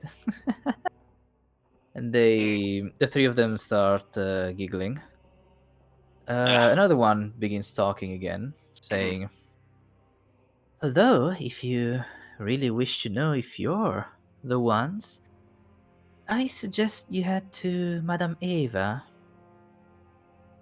She will read you your fortunes, have you learn your fate, and then you can decide what to do with it. I've always liked astronomy. And then like, all right, where is she? Which way do I go?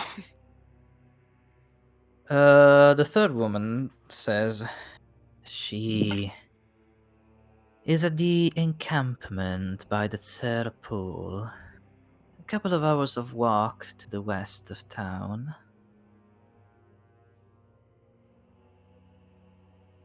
She has a true gift, that one. Be Well, respectful to her. of course. Criss? Henry? Other guy? Because you haven't told us your name yet, so. Slim Jim, we've got a date with Destiny. Let's go. All right. At which point is Mark Turn saying, but what about Father Donovich? Oh, okay. We'll see. We'll help Father Donovich, and then we'll go on my date. Our date. Not just mine. I definitely don't want to know the future. Let's go. And then just start marching out as if I know where I'm going.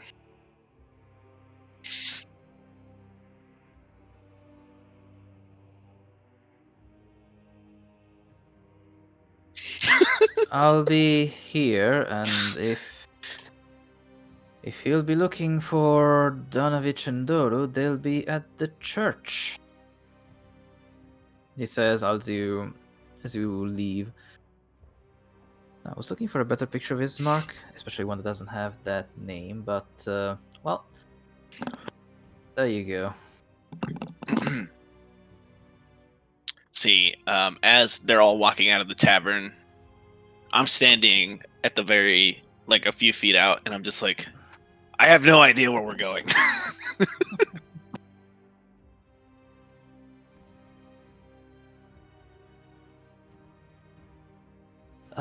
You can actually. on the northern side of the town, actually from the main square, you can see the church itself, as it's this building over here. Nice. Hold on. That's when I look at Henry and I'm like, "You're a holy man. You should know where the local church is." Do I have like a understanding of what kind of church it is, just based on like what it looks like? Is it like a specific? Is it a specific like kind of religion that I would know? Well, it doesn't look like, and it's definitely not a very ornate cathedral or anything. It's a local church for a tiny village, so there's not much in the way of decoration, nor effigies on the outside. Okay. But by the shape of the building, you can tell that it probably has a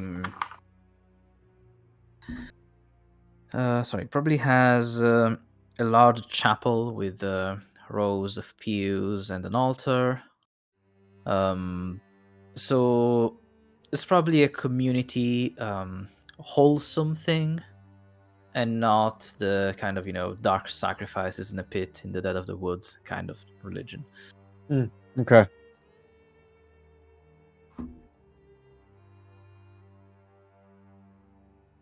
Yep. All right, that you do. And as you approach the church, you can see it's a grey, sagging edifice of stone and wood. This church has obviously weathered the assaults of evil for centuries on end and is worn and weary. A bell tower rises towards the back, and flickering light shines through the holes in the shingled roof. The rafters strain feebly against their load.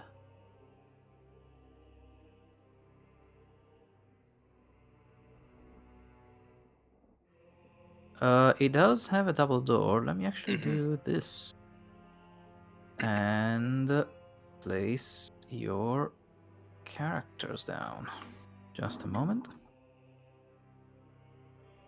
Here. Boop.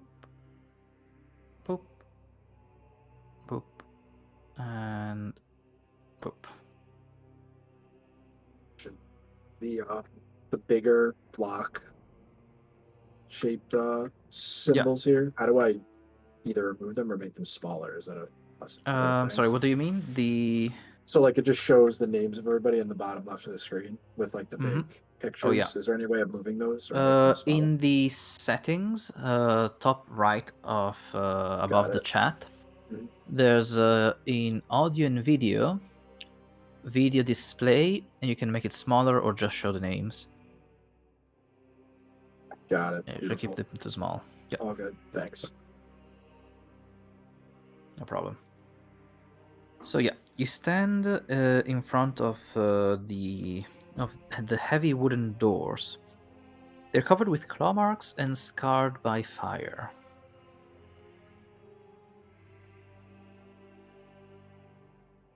Is there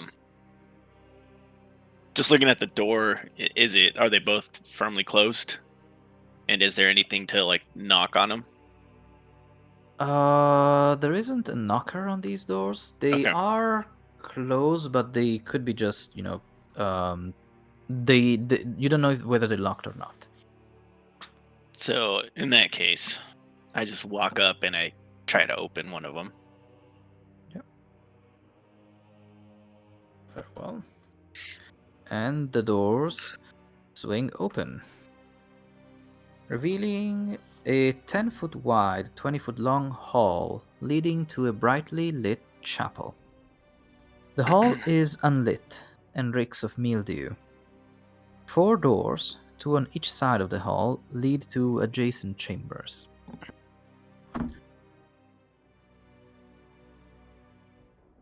Well, if I'm gonna die here... You can see that the chapel is strewn with debris, and you hear a soft voice from within reciting a prayer. Suddenly, The prayer is blotted out by an inhuman scream that rises from beneath the wooden floor. I lean over to our magic friend and go, well, if I'm gonna die tonight, may as well get to know your name. The name's Slopyrious. Well, Slopyrious, I'm Michael. And then I step into the cathedral behind Henry. As he Alright. apparently seems to be sprinting in. Henry, as you walk in, you see that the chapel is in shambles, with overturned and broken pews littering the dusty floor. Dozens of candles mounted in candlesticks and candelabras light every dusty corner, in a fervent attempt to rid the chapel of shadows. At the far end of the church sits a claw-scarred altar, behind which kneels a priest in soiled vestments. Next to him hangs a long, thick rope that stretches up into the bell tower. Father Donovich? He doesn't acknowledge your presence. He is kneeling and praying, looking down. Not even sure he's fully awake. Really quickly, hold on. Can I discern if I know what he's praying about? Or like, can I, You basically what I'm can. asking is like, can I pray alongside him? Would I know the words that he's spewing out? Okay. You would know a variant of them, cause Okay. he's praying to something called the Morning Lord. Morning But Lord. those prayers and hymns are very similar to those you've heard for the cult of Pelor. Maybe it's an aspect or something like that, but you know one or two of those. Don't worry. Okay. Then I plan to kneel right next to him and attempt to pray alongside him, and following the same kind of structured pattern of the prayer. All right.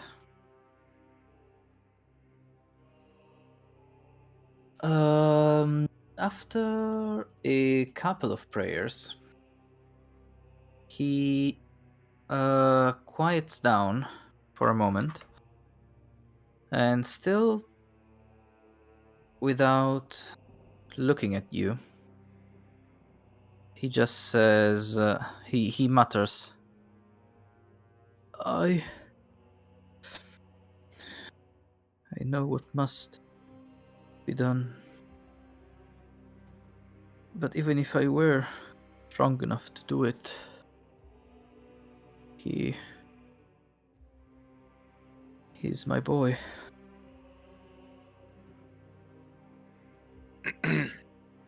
Sometimes we must do what is necessary for the greater good. Can you help us, brother? That is why I'm here. Your prayers have been answered. Good. And then as he says that, I kneel next to the father and I say, we suggest you leave now. We'll take care of what needs to be done. No, I shall stay. If you fail, I won't let him or you out. I must guard this holy place. What's left of it. That is my duty.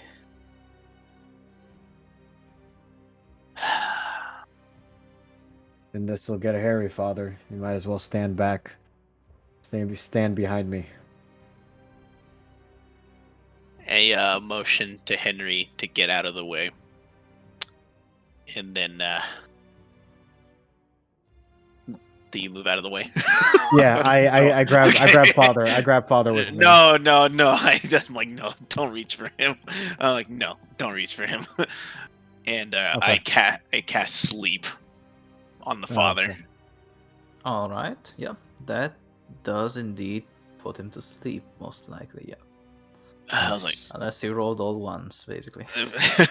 and then I look at I look at Henry. I'm like, put him somewhere safe. Okay, I'll pick him up and I'll grab him. I'll put him right here at the doorway with me. All right. Okay, cool.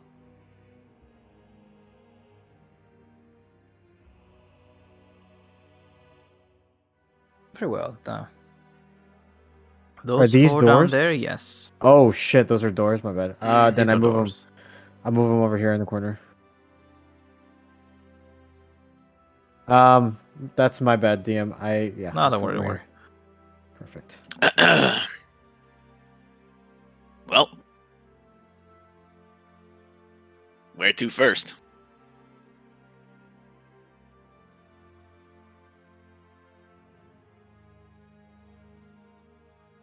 Uh-huh. All right. Like, all right. Let me go in first then. Alright. Don't need to tell me twice, Henry. Get in there. So Very I well. can. This And then one? No, before you do I'll that, open the doors for you. Don't worry. and as he does that, I tap him on the shoulder, and I give him a little pep talk. I'm like, go get him, champ. And I use one of my bardic inspirations, Right. and I give it to him. Right. Very well. Henry, you feel inspired. And as you open your door, you see. So let's start with Henry. This dirty room contains a wooden bed with a straw-filled mattress, next to which rests a small table with an oil lamp burning brightly on it. Mounted above the bed's headboard is a wooden sun-shaped holy symbol. Okay. What Michael sees instead is an old desk and chair standing against the south wall, a wooden holy symbol mounted above them in the shape of a sunburst. There's a 10-foot long iron rod attached to the north wall that stands bare, suggesting a tapestry once hung there. Against the far wall stands a wooden cabinet with 4 tall doors. I'll go in and I'll look at the sun-shaped symbol. And I'm gonna roll religion to kind of check like what religion it is from. Okay. With that 12, this kind of confirms your previous hunch.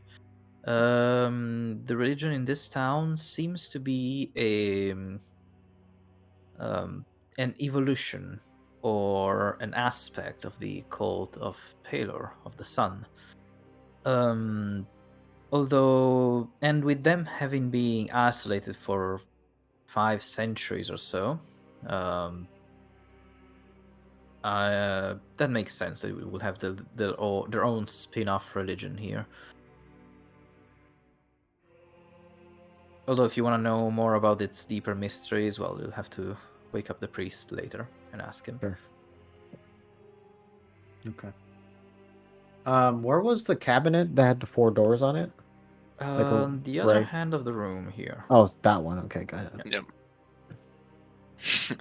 I look over at Slopyrious and Criss. I'm like, you guys should check that room out. Just step back into the main room.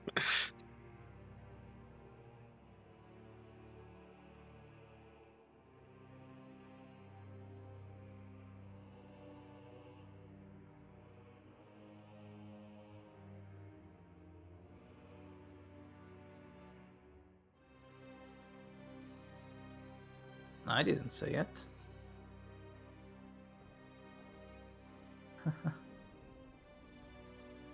It would be made out of wood.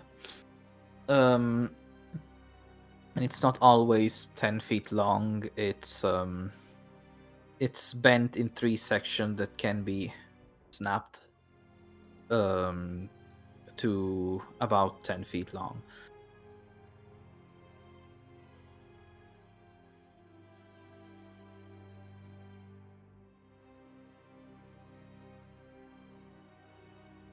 No. It is, once it's fully extended, it's 10 foot long.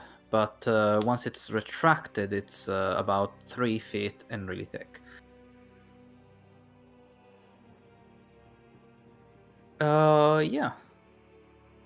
Oh no, the iron pole. Sorry, I thought the 10-foot pole in the equipment. No, that is an iron pole that's 10 feet long. Yes, and you can take that with you. It's hanging from 2 hooks on the wall.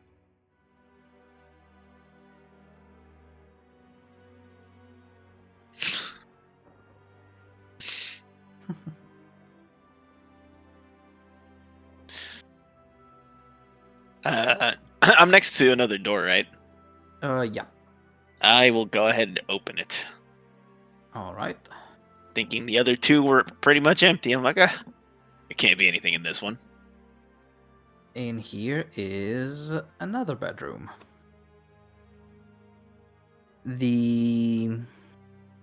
Where is it? Here. This dirty, lightless room contains a wooden bed with a straw-filled mattress. Mounted above the bed's headrest is a wooden holy symbol. It's very similar to the one Henry was in. Mm-hmm. Okay. I step out, go look at what Criss is doing, and I see him holding the rod. Yes. Mm-hmm.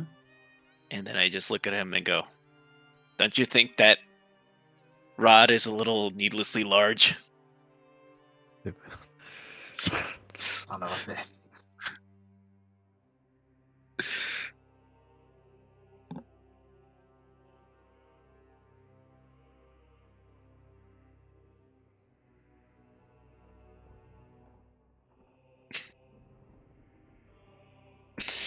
You're supposed to be the smart one, and I walk away. I'm gonna move the bed to this side of the room. All right. Do I see anything on the floor? Anything like that looks like an open door or like a cellar door? Nope. No? Okay. There's nothing in that room for sure. Have we checked under the beds?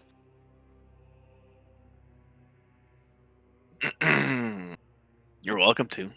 While I bend for no bed. while Henry's checking these rooms and the beds, I open the door in front of me and enter this final room. All right. And under the bed is nothing, because the trapdoor leading to the basement is in this. Okay. I instantly am surprised by what I find and yell back to the group, "Hey guys, you're gonna want to see this." And I peer over and I go, "Hey guys, I found the trapdoor." Time When and Cr- neglect have punched holes in the ceiling of this moldy room, which contains a few broken roof shingles amid puddles of water. In one corner, set into the floor, is a heavy wooden trapdoor, held shut with a chain and padlock. A young man's screams of anguish can be heard through the door. um,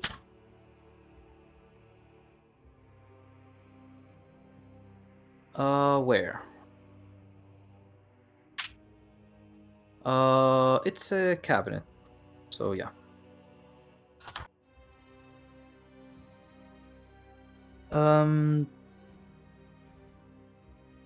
There's a tinderbox, a few wooden boxes full of candles, and 2 well-used books: Hymns to the Dawn and The Blade of Truth, the uses of logic in the war against diabolist heresies as fought by the Ulmist Inquisition. You hear my voice kind of bounce off the walls as I yell, "Criss, stop playing with your rod. Let's go."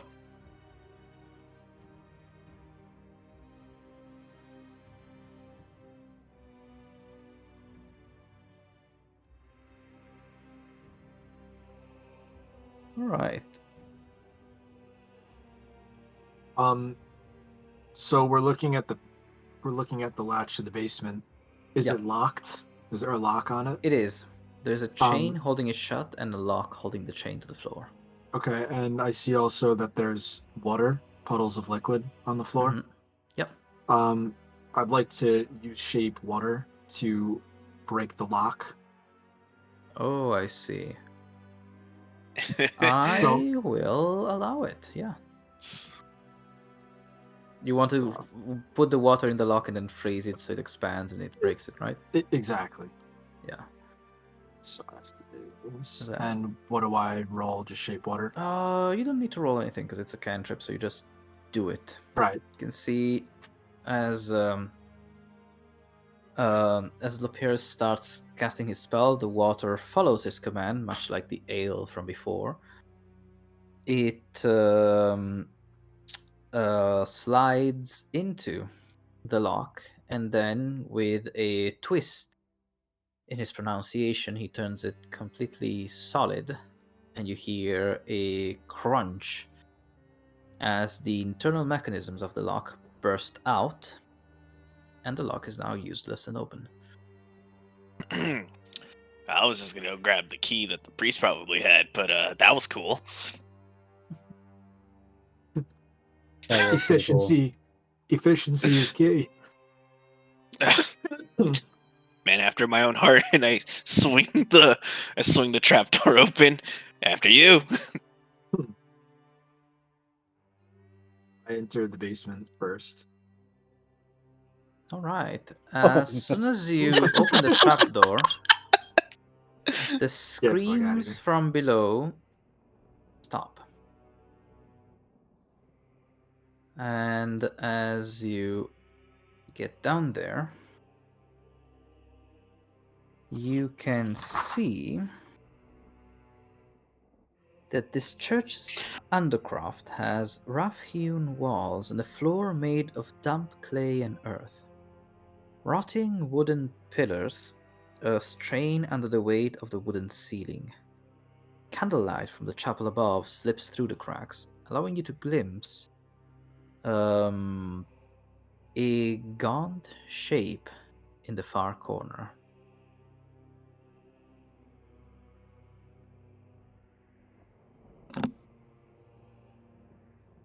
You said a gaunt shape? A gaunt shape. It's a young man standing with his face towards the wall.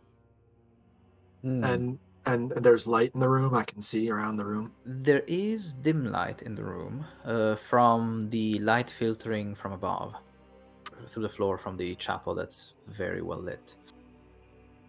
Okay. I call up to the group and let them know. I can see the sun from here. He's in the corner in the dark. Me being a smartass, I yelled back down, "How do you see the sun? There's fog everywhere."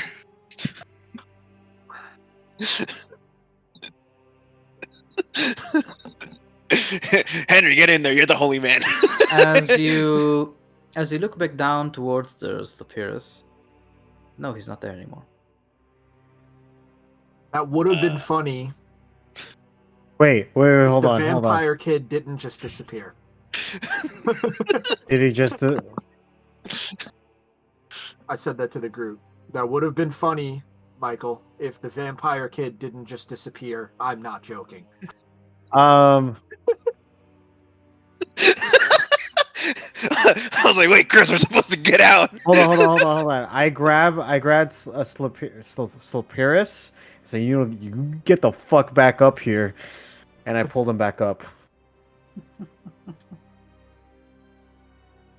Let me. Do you accept? Do you accept me pulling you back up? Yeah, you do it. I'm just like a rag doll. You just grab me and bring me up back. King Hammer.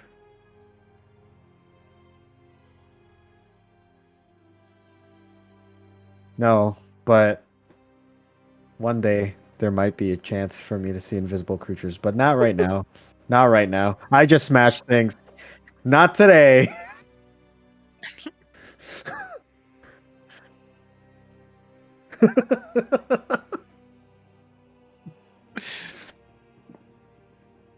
um,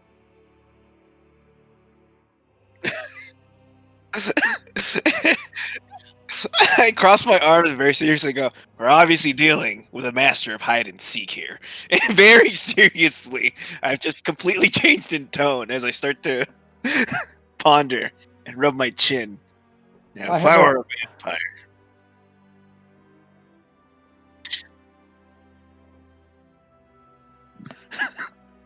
I have a quick question, DM. So, Marco! Hello.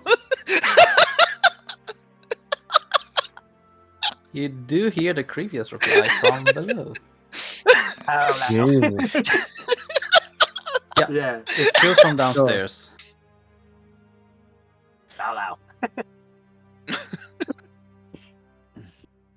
I have a quick question, DM. So, Mhm. the barkeep earlier mentioned that a steak can kill a vampire.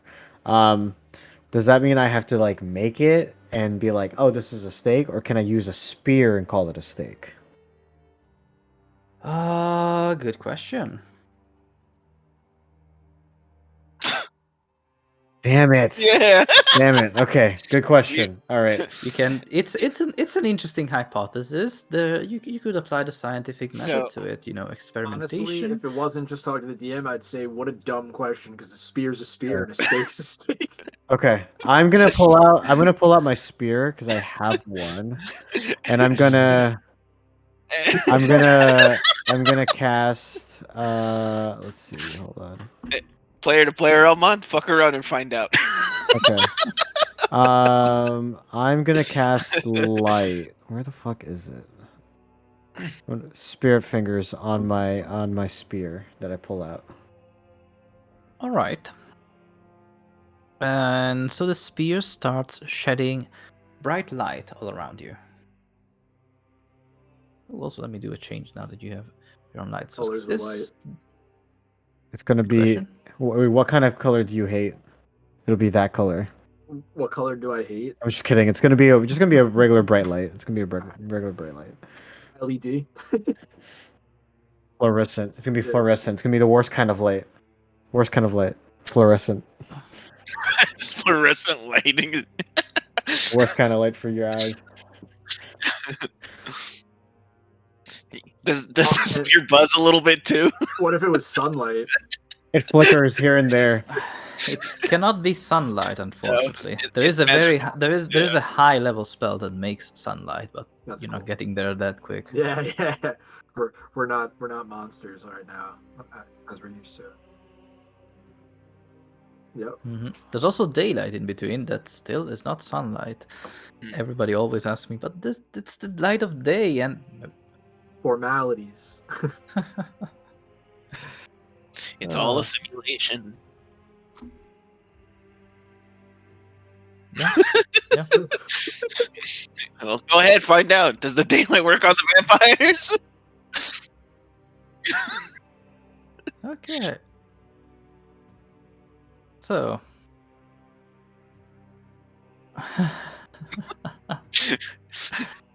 Plot twist, I am now a vampire. So, the under the trapdoor there's a ladder that leads down into the undercroft. There's a small set of stairs that lead further down, so that you, well, the way Slopyrious saw it, that you would have like a foot above your head free. Who wants to go down first? I look That thing's Henry still down there. Yep. dead in the eyes. I gotta Yeah. tell you, I know I've been pretty to myself this whole time now, but I'm kind of freaking the fuck out.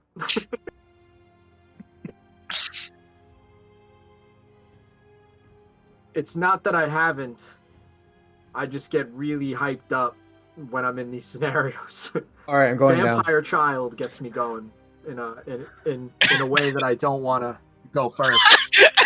Keep your sexual fantasies to yourself, Sloppy. Let's pause. Pause. I'm gonna Gets open me the going. door. Pause. I'm gonna open the Sorry. door, and I'm gonna go down. All right. Let me. There we go. There you are. And you can see that gaunt figure of a young man once again standing in the corner there. His hands are on the muddy wall.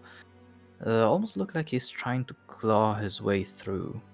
Or just claw at it in desperation.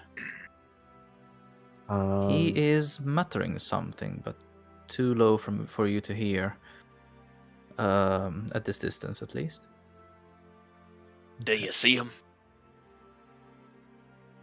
I don't know if I don't know if they can hear me.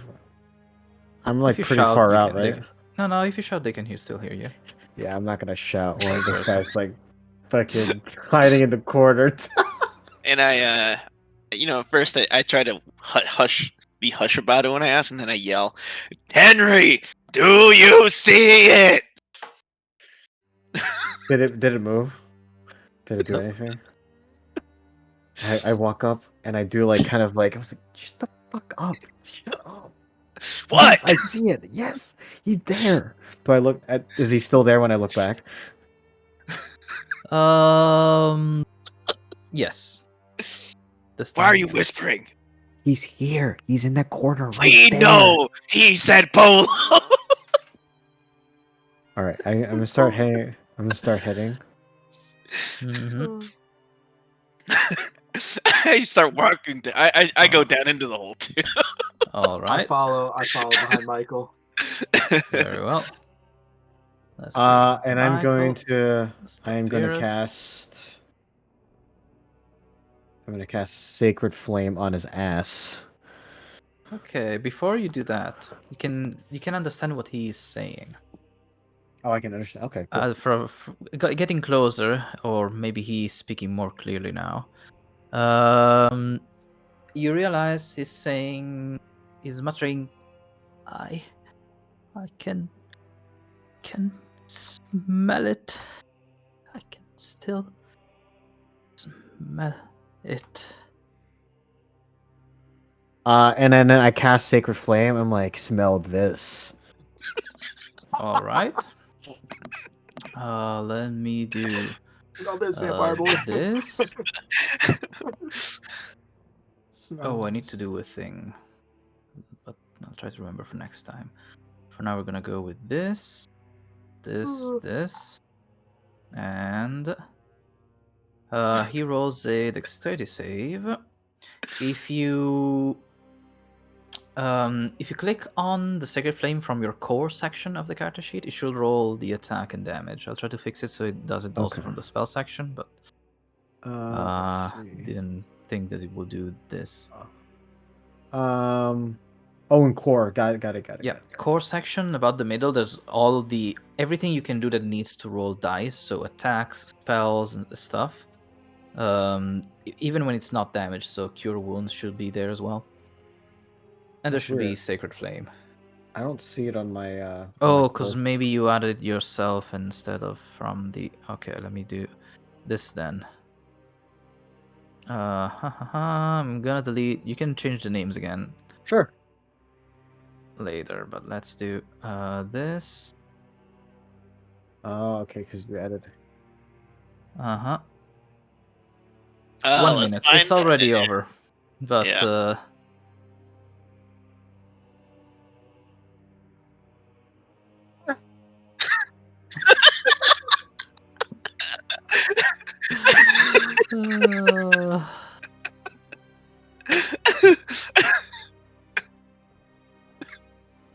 Forgive me, Father, for I have sinned. I played Marco Polo in the church. They're loud. Oh, brother. Smell this. My boy. There we go. And Oh, I do see it. Okay. I should have it. My son. There we go. A dexterity save, 13. He saves that. As you cast the spell, the fire appears straight where his head should be, but he's now on all fours on the ground. And as he turns towards you, he screams. I can't scream myself because my girlfriend's sleeping, but screams, I can smell your blood! And we roll initiative, why don't we? Nice. Okay. So, to roll initiative, you click on your character, and then on the initiative button on your character sheet. If you click on your character first, it will automatically put it in the initiative order, which you're not doing, but it's okay. I can do it myself. I had to select the token, sorry. It's been a while since like I've that. used Roll20. Don't worry, don't worry. Alright, hold on. This is where I become newbie. Don't What worry. So sheet? if you Yeah, click your token, Oh, my token. Okay. yeah, you click your token and then you roll initiative on the character sheet. A quick way to open the character sheet and have your token already selected is to shift double click on your token, and you'll have that's the shortcut to open the character sheet from combat. Again, yeah, I have it. Just where's the initiatives? Oh, got it. top middle. I got it. Sorry. All right, so let's see. Let me roll for him, of course. Oh, it goes on a 13, so Henry got a 10. Well, Henry got a 4 earlier. Should I allow you to take the 10? Do a 4. Do a 4. Do a 4. Okay. It's fine. Do you want me to just roll it again so you can put me in the initiative? No, I can do it manually in a different way. Don't worry. Alright, cool. So who are we missing? Michael. Control you. Of course, we got the same initiative. We're twins. And Oh wait, you beat me by 0.01, dude. You want to be the older or the younger twin? We haven't discussed this. Okay. I'm just gonna assume I'm the older one because I'm an asshole. all right, so Criss, you are the first one to react. Actually, let me change the music up a bit. Let's go with this. Oh, this is too loud. There we go. And question: Do we see his Oh, there he is. He's all the way in the corner. Oh, Yep. got it. All right, never mind. Yeah, that's fine. Yeah, because it's dark. Well, it's kind of dark. Actually, let me. He casts a light, so he's spreading light, bright light 20 feet away from him, and dim light the rest of the way. Wait, there should be. Yeah, I don't know why I didn't do. There should be another light source down here that I put, but I'll do it again because if the Roll20 gods need me to. Let's do this. And dynamic lighting, not bright light, just dim light for 200 feet. Save settings. Now everything should be a bit more visible. Shouldn't it? It should, yes. If not, move your token a bit. Yep, it's bright as hell for me now. Yeah. There we go. You are on stairs. Well, at the top of the stairs. There's a wooden lattice work to your left, so to get down there you would need to go through Slopyrious and Michael. But you don't need to because you can cast spells from over here as well.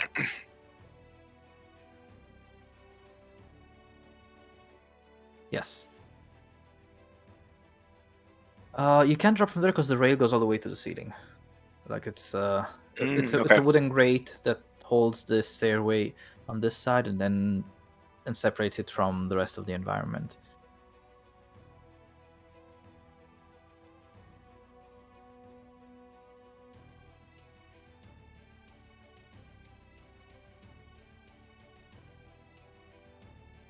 All right.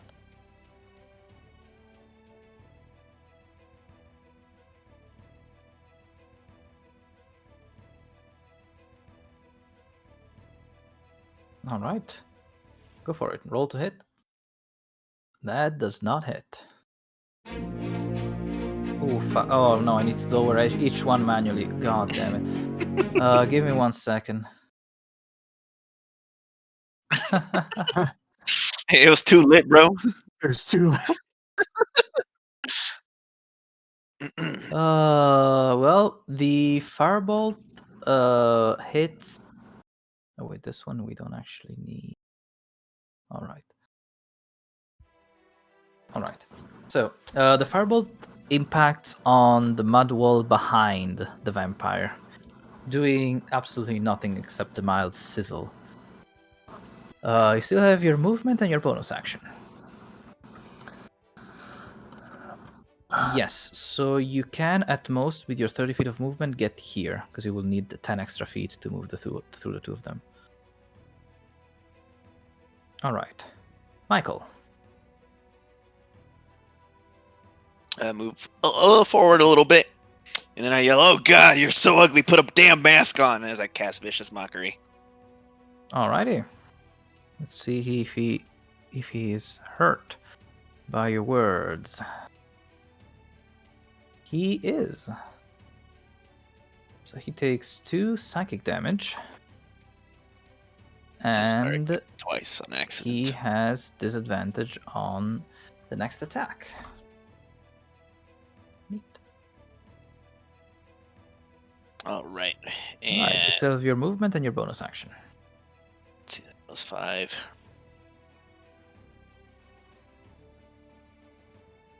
Was it a space? What the fuck? Whatever. I'm just gonna move here. And I'm gonna end my turn. Alright. Doru is going to rush at Henry. Reaching, full on reeing, as he goes for a claw attack, missing, going for a second one, also missing. Henry being able to block his barrage of strikes with his shield. Then Slopyrious.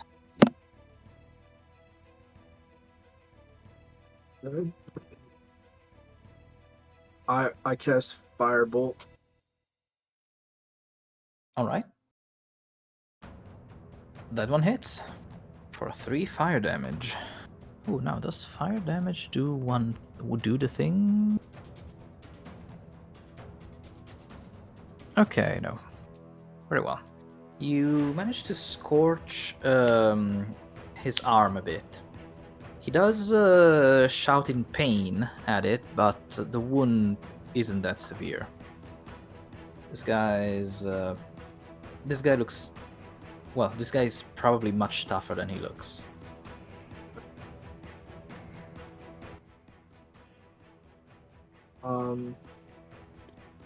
Question, player to DM. Does disadvantage stack? It does not. Okay. But you already got rid of his because his first attack was a disadvantage. Mm-hmm. Oh, right. Okay. So, as my bonus action, then I'll use Mind Sliver. All right. Is it a bonus action? It's a cantrip. So is that? Let me hold on. I don't think it is. No, it's an you're action. Right. You're right. It's one action. If you have Quicken spell, you can use your Metamagic point to quicken it. Right. I was and make it considering you only use a bonus action. Okay. Does cost 2 of your sorcery points. You could cast a bigger spell with that Quicken trait. Right. Like, since you only cast a cantrip this turn, you can still cast a full level spell as a bonus action.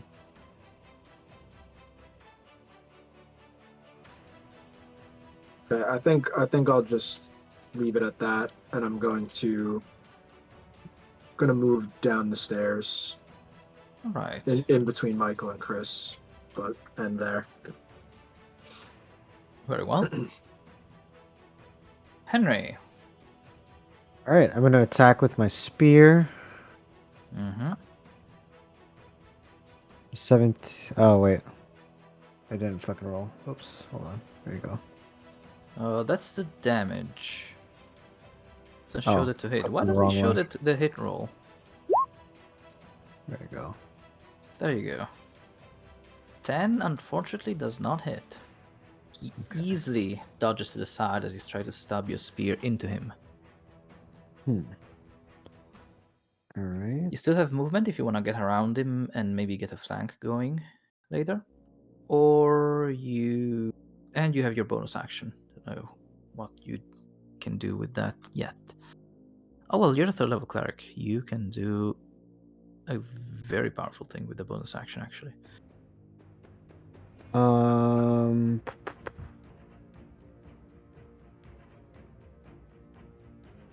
right, I'm just gonna end my turn there. All right. Next up is Criss. Mm-hmm.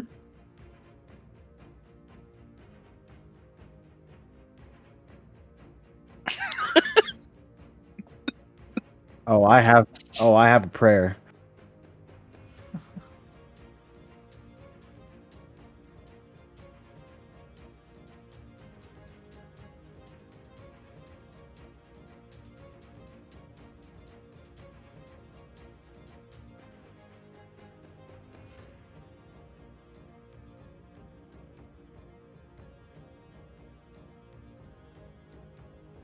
All right. You're gonna hit Henry as well, though. Well then, Henry, roll a... Oh, that's right. Forgot.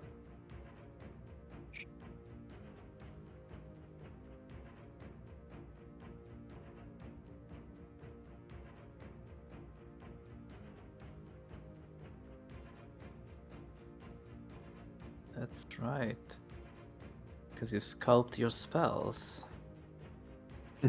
Very good. You know what? Let me do.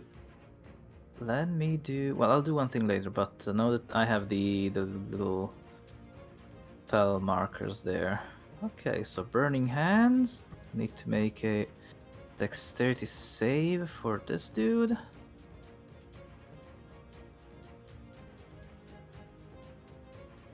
Is the spell sculpting a wizard thing, or is It or is. that It's a meta magic?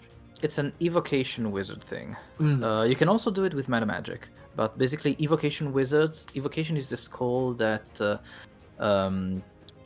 that deals with destruction, all these destructive forces of the elements, fire, ice, lightning, and stuff. And so they do get pretty dangerous. And evocation wizards are able to shape their spells around their allies so they don't get hit in the blast. Sweet. He fails the saving throw, so he takes full damage. Yep. As he's engulfed in flame, his clothes are charred and half his hair is gone. He looks even uglier.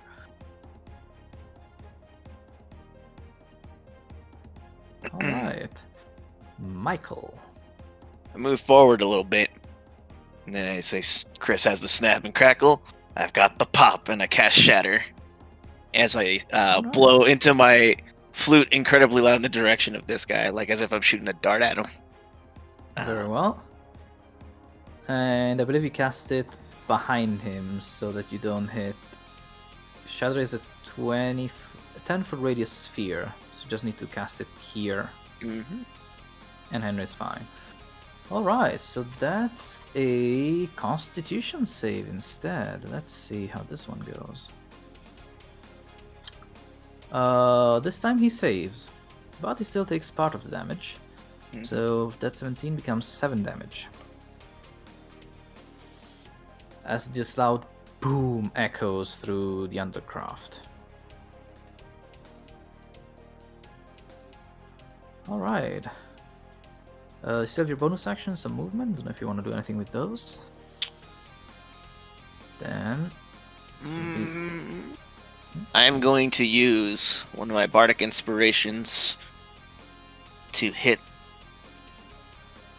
our ugly little friend here with unsettling words. Let's see. I don't have that set up, so let me roll a 1d6. Wait a second, because unsettling words is, I think, a reaction. As a bonus action, you can expend one of your bardic inspirations. All right, yeah, you're So that would Okay. be 3 So to the next he saving roll. is Unsettled. Let me mark it as this. Alright. I'll try to remember for next saving throw. If I forget, don't be afraid to pipe up. And I'll end my turn. Alright.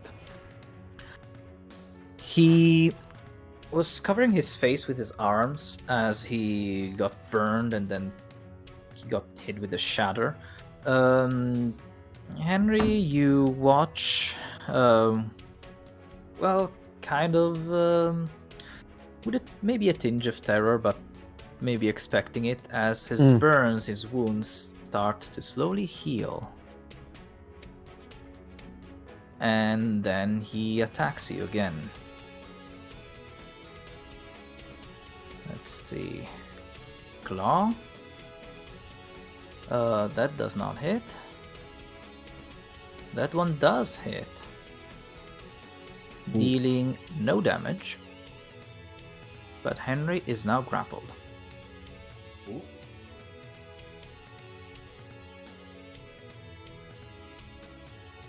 Alright. Next up, Slopyrious.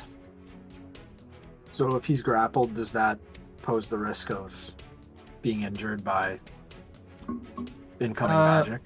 No. The only thing that grapple does is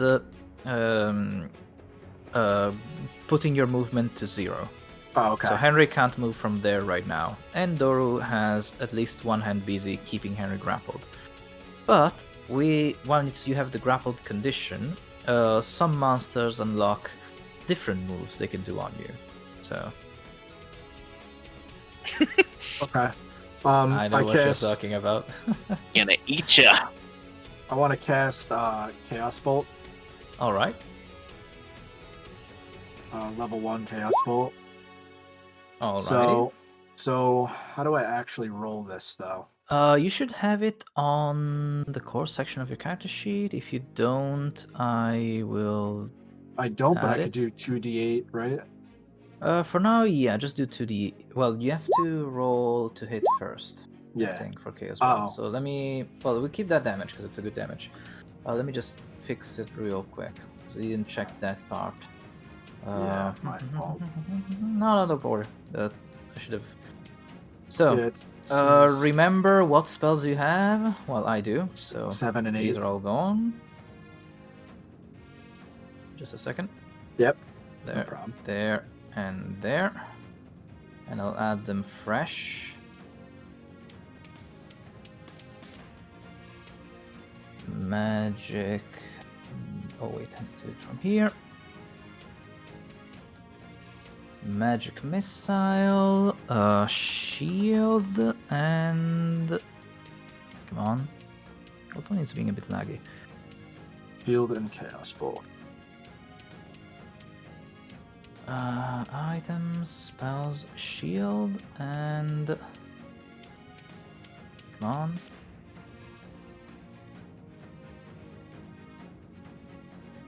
Chaos Bolt. There we go. Now, let me. Well, as soon as it loads, there we go. Oh. Let me put your spell slot back to 4, and let's go in the core section of the character sheet, and you should see Chaos Bolt there, There it is. and Magic Missiles as well. Yeah. Click it from there, and it should work just fine. We're gonna keep the damage anyways, because it's good damage. It will ask you again what level you want to cast it at. Okay. Let's go level 1. There we go. So that's a 23 to hit. That definitely hits. For 7 or 8, is it gonna be psychic or thunder damage? I'm gonna do Psychic. Alright, so that's 15 psychic damage straight to Doru's brain. He takes it like a champ. He shakes his head, his nose is bleeding, but he's still very hungry. Oh, so hungry. Can I also ask just a question after a cast? As far as spell slots and sorcery points, are you managing that, or do I need to mess with that once it's done? So the spell slots are auto-managed by the character sheet. Every time you use a spell, it will detract one spell slot. Right. The okay, I actually see sorcery that now. points, you will need to manage manually. yourself. Yeah. Okay, got it. Sounds good. All right. You still have your movement and the bonus action.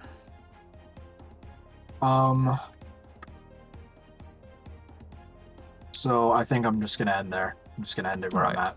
Good. Very well. Henry. All right. I'm gonna cast guidance on myself. If Okay. that's still possible, grappling. I'm gonna cast guidance on myself, and since I'm grappling with Doru, I'm gonna try and push him down and get on top of him. Those would be Yeah. 2 actions, though. Okay, then I'm gonna Yeah. push him down. Then I'm gonna just push him down for now. Okay. Then roll athletics. Athletics. 1 second. I can add the guidance to that, right?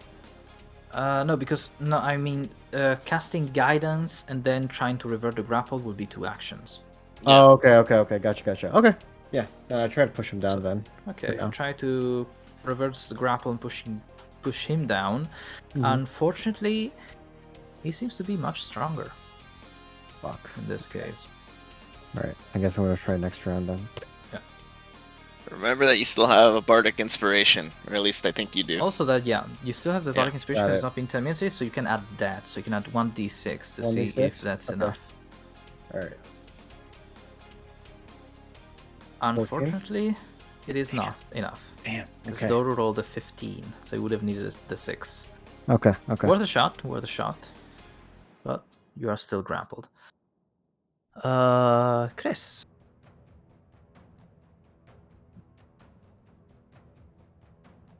Oh wait, actually, sorry. Henry, you still have a bonus action that you can use because you can't move around. You use your action, but you still have a bonus action, and you can still use it to cast a spell since you didn't cast a level 1 spell this time. If you don't know what spells you have as a bonus action, I can tell you. Yeah. Can you remind me what I can do? So with you that? have for bonus action, healing word, but nobody has taken any damage yet. What else? Don't do that though, because I'm trying to read the tiles. Oh shit! I'm sorry. Don't worry. Shield of Faith, I think, is a bonus action. Yes, so you can you can raise your armor class, but you don't have it prepared. What else here? Spiritual Weapon is a bonus action. That one summons a magic sword that flies around and beats people up with your bonus action. Okay. Yeah. Why don't I cast that then? So did I cast? Fuck. There. So I'll cast that at level 2. Yep. All right. And you summon your blade next to Doru. There we go. Nope, wrong layer. Of course. There you go. Ooh. What does the spiritual weapon look like? I guess a hammer. Because it A changes hammer, depending on yes. your. A hammer, please. Very Absolutely. well. And with the 19, it hits, dealing 11 force damage to Doru Nice. there. All right. And now it's Chris's turn.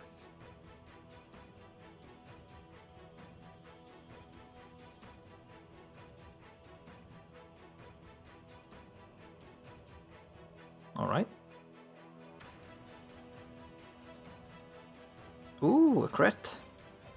Fortunately, not that good on damage, but that's a very good hit. And Doru takes 5 fire damage.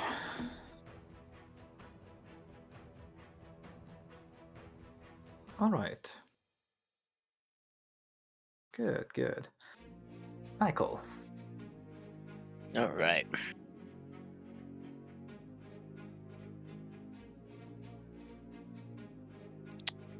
I'm gonna stay where I am, and getting a little frustrated. I start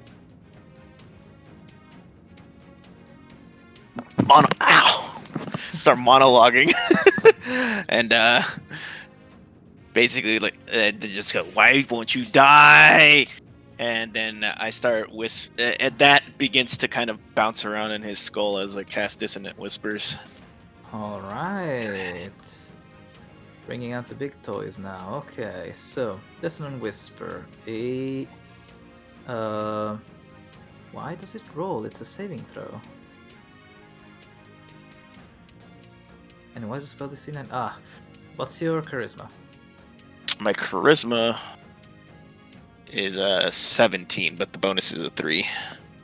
Yeah, the bonus is a 3, so it's a 13. It's a 13. DC 13. Yeah. Wisdom save. That fails. So he takes the full damage and has to run away on his next turn. Oh wait, using his reaction. So he takes 13 damage. And he lets go of Henry and starts running away. Now, both Henry and Criss get an attack opportunity with whatever weapon you're holding. Nice. I will do this. Alright, that hits him. I assume the spectral sword doesn't do the same thing, right? It doesn't have an attack. No, the sword opportunity? doesn't get an attack opportunity. Okay.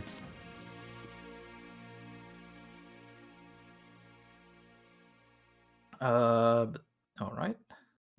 Playing cards. Unfortunately, that misses. No, in this situation, you could quickly take out your dagger or something for the situation. All right. Okay, it is its turn next. The thing on the next saving throw has been done. He turns around. He heals a bit. Oh, Christ. And looking at Michael, he says, I am already dead. Thank you. Jackass. And he sprints the full 30 feet to get to you, Michael. As he tries to claw at you. Grappling you. And next, he is going to try and take a chomp out of you. That hits. Finally. For a total of 14 damage. And your maximum hit points is reduced by 10.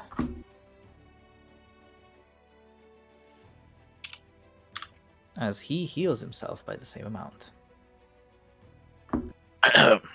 Chris, you hear in your head, that hurt.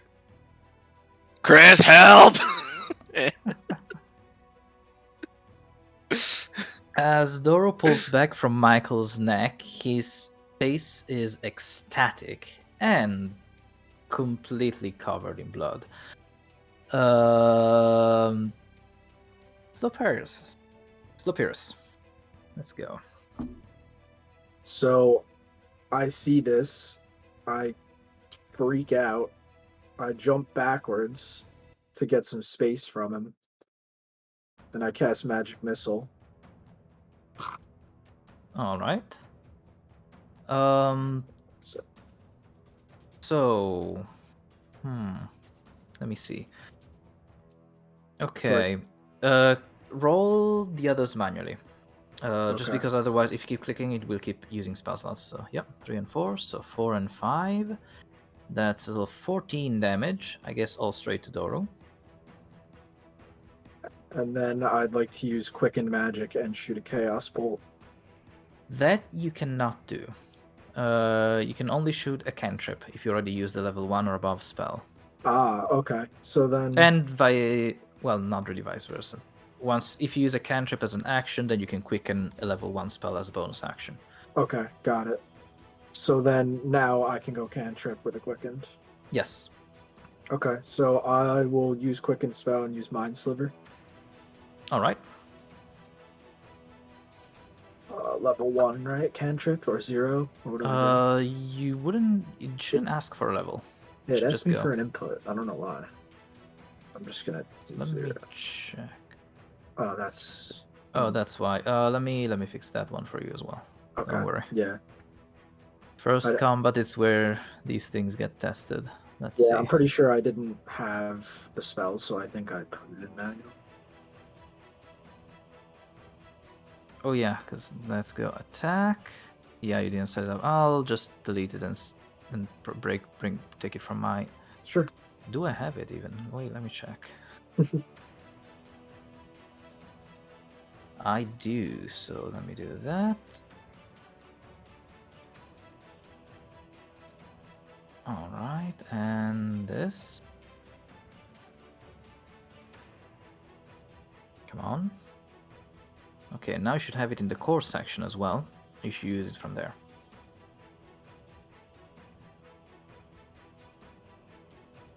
Why's DC set to 10 though?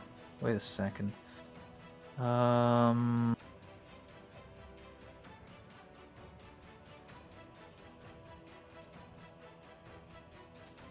don't know why the DC is 10. It should be higher, but I know that it should be 13. Yeah. Oh, now it says it right. Okay. 4 psychic damage and 1d4 from the next saving throw before the end of your next turn. All right. So he's been slivered, and he takes 4 psychic damage. Okay. Action, bonus action. You still have some movement, or that's your turn? I'll move over by Henry and Criss. Okay. Henry. Okay, so I see what happened, and I am going to pray to my god. All right. Where the fuck is this? I am going to. Sorry, where is it? I'm going to channel divinity. Oh, that one. Alrighty. And I'm going to pray. Mm-hmm. I say, O King Hammer, you are a tool of creation and a symbol of strength. With your power, we shape and build. I pray that you continue to share your might with me. And Very I grip well. onto my amulet that is a hammer. Literally a hammer. Yes. Mm-hmm. And I pray that he gives me strength. That he...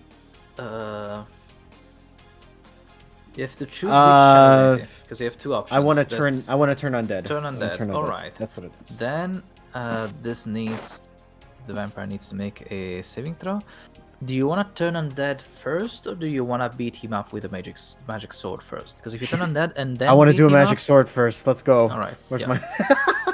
Because once you turn undead, it only lasts until he takes damage. Right. So wait a moment before the magic sword though, cause I just realized if you click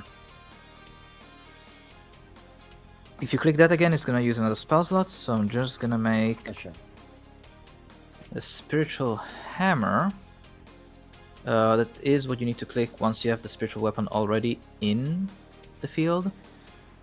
It shall do 1d8 plus your wisdom, or just your wisdom.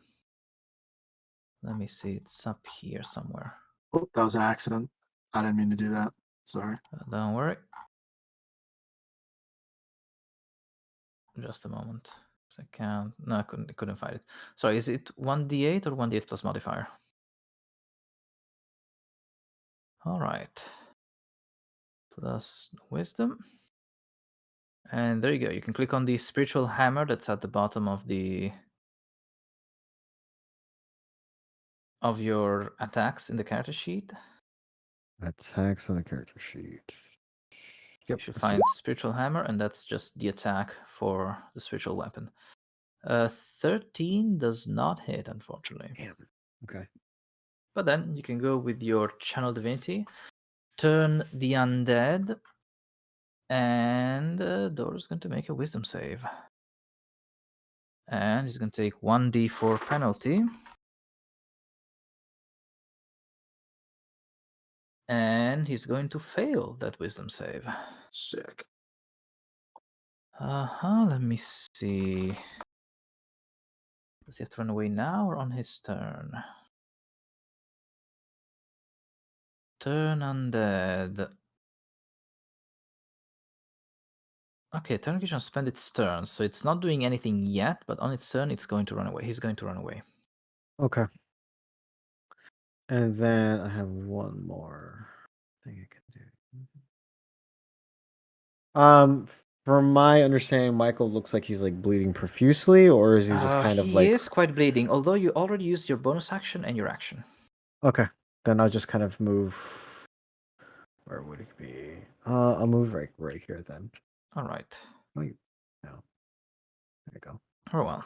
Next up, Criss.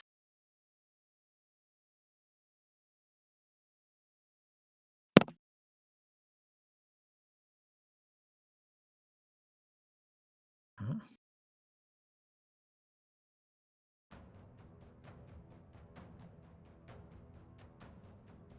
Okay. You say the next time we attack, you mean the next time someone else attacks him, right? Okay. Very well. Michael.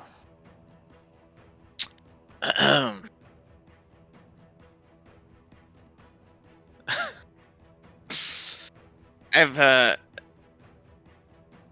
He will let go on his turn. okay. So I'm just kind of staring in disbelief, and I'm like, "You fucking bit me! Only losers bite people!" And I try to headbutt him.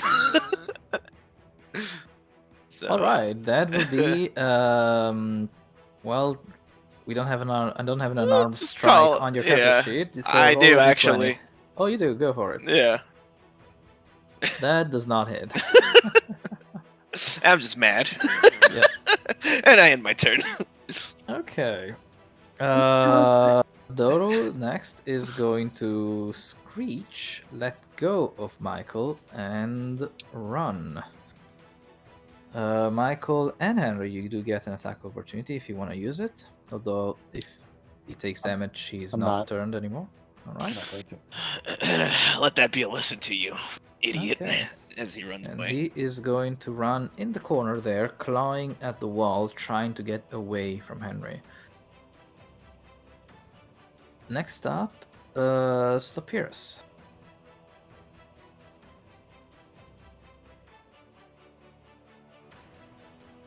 I'm still in range, right? Yeah, For it's- pretty much everything you have, yes. Yeah, pretty much everything. Okay.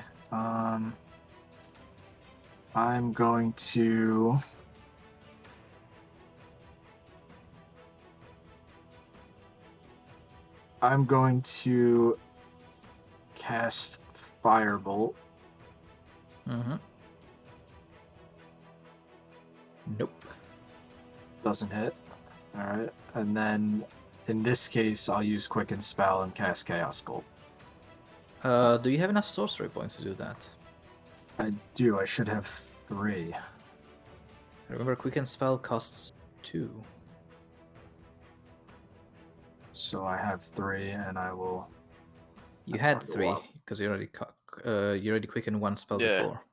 Oh, I did quicken it, correct. Right. I thought I did and I forgot. Okay, so then I just end my turn. All right. Very well. Next up is well, I guess this counts as the attack. So Criss, you can let go of your magic missile.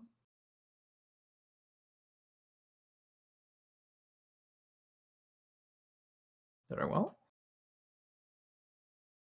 It should be, yeah. Only click it once, then roll 2 more d4s manually, if you will, if you please. Okay, that's 4, 4, and 2. That's 10 damage. Not bad. All right. You managed to hit him square in the back, and now he's not turned anymore. He's still tanking things. Also because he's healing every turn, probably.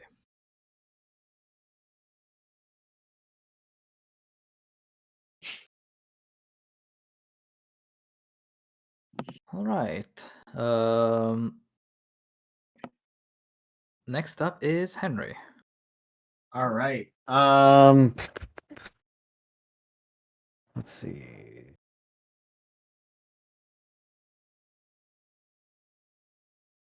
I'm going to heal Michael with Healing Word. I can be your hero, baby. Alright.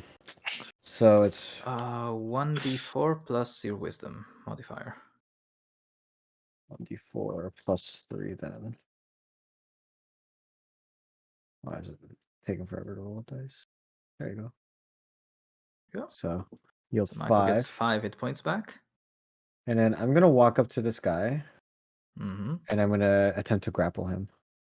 Right. That would be an athletics check. I think give me 1 second. Core athletics.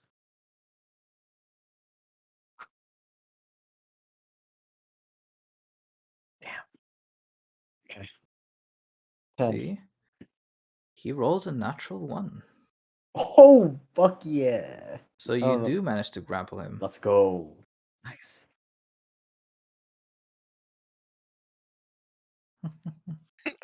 Hey, you know what? We'll see what happens. Well, Doro is the one Maybe- that's grappled now, not the one that's grappling. So I don't think it is.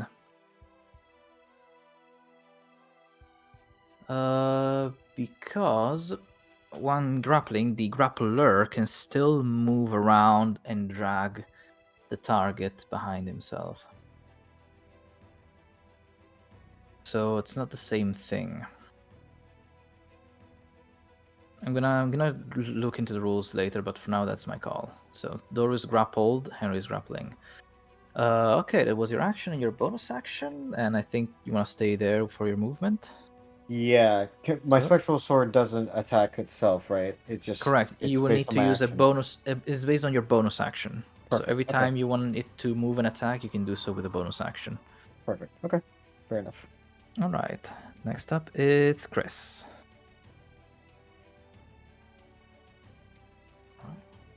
17 does hit for 5 fire damage.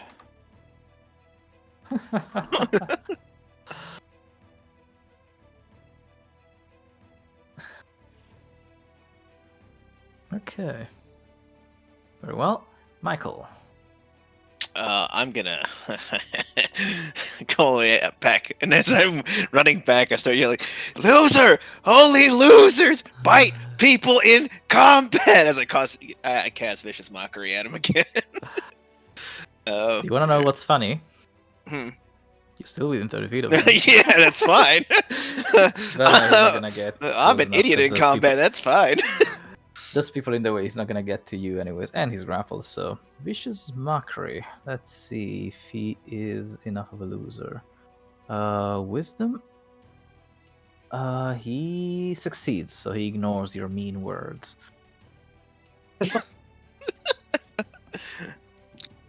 His turn next. And one thing about the grapple, Henry, you need one hand free in order to grapple. Yeah, I dropped my spear, like probably Okay. right here. Don't worry. So you still have your shield. Mm-hmm. He still heals himself. Yes. And he starts clawing at you. So I'm gonna try and get out of the grapple. He's just trying to rip your arm off. Let's see how Nice. successful he is with it. Nice. He hits you once for 7 slashing damage. Okay. Finally finding purchase under your armor, just tearing a bit of your skin off. Fair enough. Slopyrious.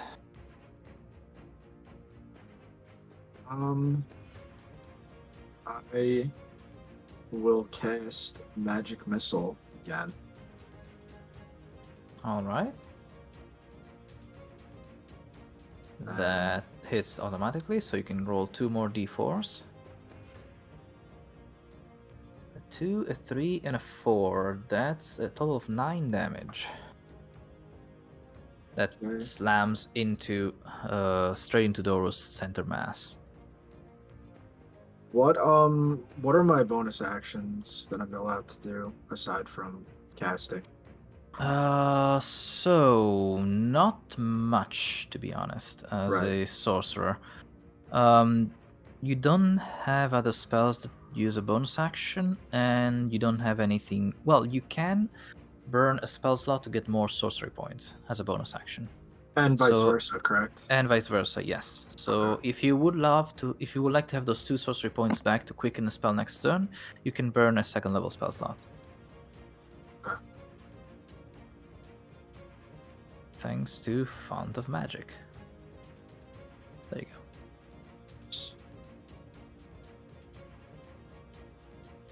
All right. Do you want to do that now? Yeah. So I can get rid of invisibility and get Well, you don't back. get rid of the spell. You get rid of a spell slot. You still have Well, another yeah, 2nd level yeah. spell slot, I think. Oh, so- right. So I would bring that down to 1 Correct? and then bring up my sorcery points to 3. By 2, yes. Okay. All right, cool. Very well. Oh wait, creating spell slots and a spell slot to sorcery points. Number of sorcery points equal to spell slot levels. Yeah, so you lose if you keep doing back and forth. You will lose sorcery points because it's a cost of. It costs more to create a spell slot than what you gain from burning it. But yeah, now you have 2 sorcery points that you can use either to create another 1st level slot or to use Quickened again. So, Henry. Hello, I am here. Yep. My turn. Okay, so I'm gonna try and push him down. Okay, to make him prone, correct? Correct, prone. Yep. Very well. Let's see if you're able to. That will be another athletics versus my strength. Oof. Oh, damn it! Very much oof. Let's see. Big oof. Nope. He's still overpowering you there. Like you still have a hold of him, but he doesn't let you push him down Okay. at this point. You still have And your bonus that's- action though. Oh, my bonus action. Okay. Can I? I will use my spectral weapon, so I'll move it Mhm. here. And then I will attack him. And All where's right. my core? Where's my core? There it is. There you go. That does not hit, unfortunately. Okay. Can He's I able do? He sees it coming and ducks his head below the swing of the hammer. Can I say something just like quickly behind me Yeah. to Criss?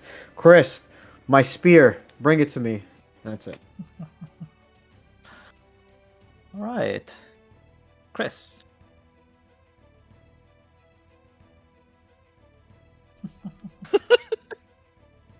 I mean, you can still. Wait, are you thinking this? Are you thinking yes? Use your fucking hands, Criss! Use your regular hands, damn it!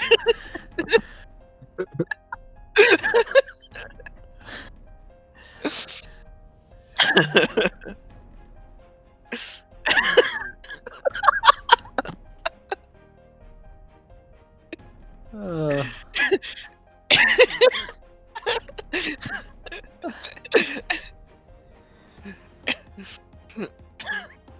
okay. I mean, all right. All right then, Michael. I just let out in a very exasperated yell. As I cast Dissonant Whispers. It's just that yell. All right, that yell echoing in Doros' brain. Wisdom save that fails. So he takes 13 psychic damage. Ooh, nice. It's not doing too fresh. and he is scared, but he can't run away anywhere because he's grappled now.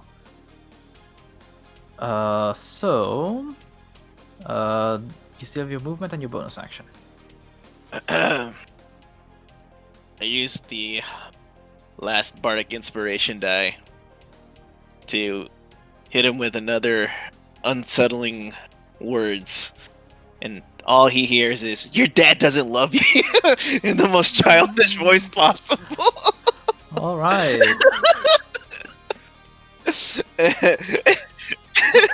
And I slink over to the corner.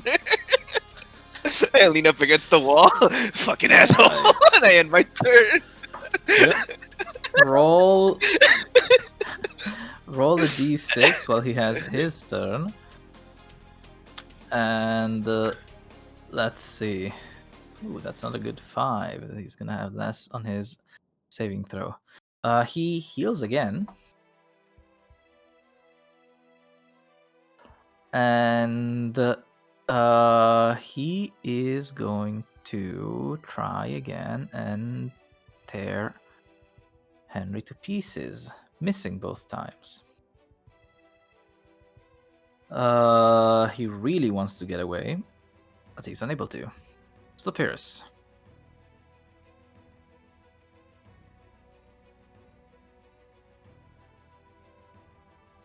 Let's see. I'm going to cast Magic Missile. All right. Okay, that was your last first level spell slot. For 3, 3, 5. That's 11 damage. And then I'm going to use 2 sorcery points to quicken spell and cast Magic Missile again. Again, you can't cast two first Oh, level spells in a row, but you okay, can cast right. Firebolt with that. I can cast a cantrip. That's right. I get messed Yeah. up. Okay, so then I'll cast I'll actually cast Mind Sliver. All right. Just mental and emotional damage is our Yup. forte, Yeah. apparently. Yup. Yeah. Let's see. Yeah. Natural 1 on the save. So, tell me, Rancid, how does this vampire die? Basically, the sliver goes into his mind. He grabs his skull, screeching at the top of his lungs, with blood running out of his nose and ears until his eyes pop and he flumps to the floor. Mm-hmm. And as he falls, his flesh turns to ash, leaving only a pile of bones. He did. Way to go, Slim Jim. Fuck. Just fucking sit down in the corner. Just shooting magic. It's my job. I'm gonna go ahead and cast medicine. Cast medicine. I'm gonna do my medicine. I'm gonna do my medicine check. I'm gonna see if I can like patch him up a little bit with whatever I have. All right. Yeah. Oh, okay, good. Okay, good. I was worried about him. Not for the good reason. Yeah. But You okay, Michael? Yeah, no. I don't feel so good, Mr. Henry. Oh no. Mr. Henry, I don't feel so good. Yeah, he's not bleeding anymore, but he does look a bit pale. Probably the stress. He'll buff out. Oh fuck. Okay. Wait, I'm gonna do an insight check and see if he's still who he is. I feel like there's some sus shit happening. Yeah, you're probably right. Yeah, he is pretty stressed.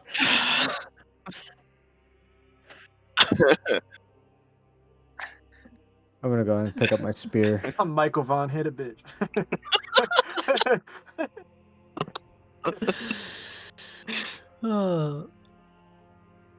All right. And as you go back up to see the priest, he is back where you left him, awake, and crying on the floor.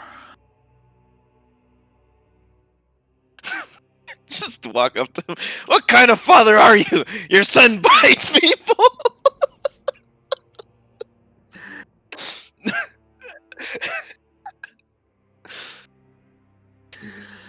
I can't read the room, man. What can I say? Yeah. No, it's not that hard of a time because he is shocked and crying, so he just ignores bullshit. I yell out to him, my man, what the fuck were you thinking? That was not your son. He was once. Yeah, and now he's biting my boys. It's the devil. He turned him. He turned Are you into sure? a pile of ash. That's But what fucking happened. you put him to rest, did you? We did. There's a pile of bones on the corner when you walk in, on the far left. A biter. He lets out a long sigh that's almost more of a compressed scream. But then he takes a deep breath, gets up, and still with tears in his face, tries to assume the most composure he can muster at this moment. He looks at all of you and puts a hand on Henry's shoulder, saying, "Thank you, brother. Are you all right? Are you hurt?"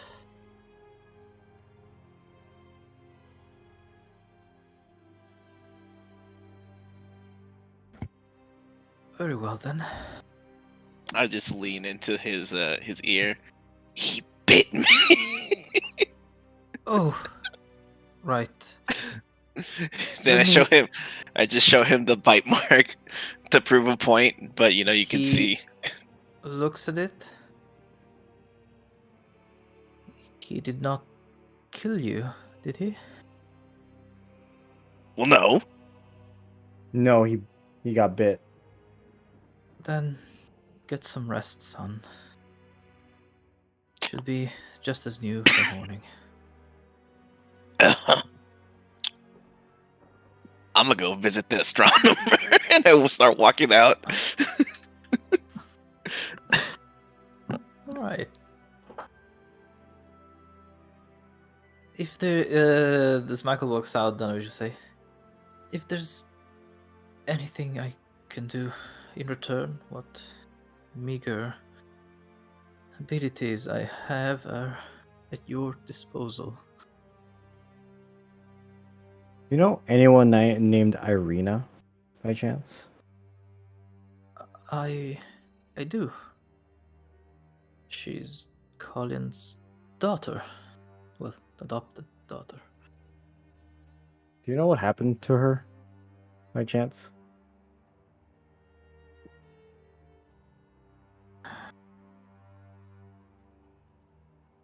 She did confess to me a few things. And mind you, I'm sharing this with a fellow man on the cloth only because I think you may be able to help her. She has been quoted by the devil Strahd. She is the object of his desire, it would seem, and she is terrified of it. As one should be. I suspect the recent attack was just an escalation in his methods.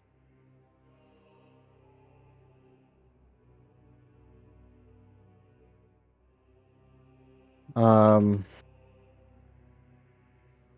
you know where she is right now? She's probably in her home. There's a mansion at the south of the village. Her and her family live there. Her father Kolian and her brother Ismark.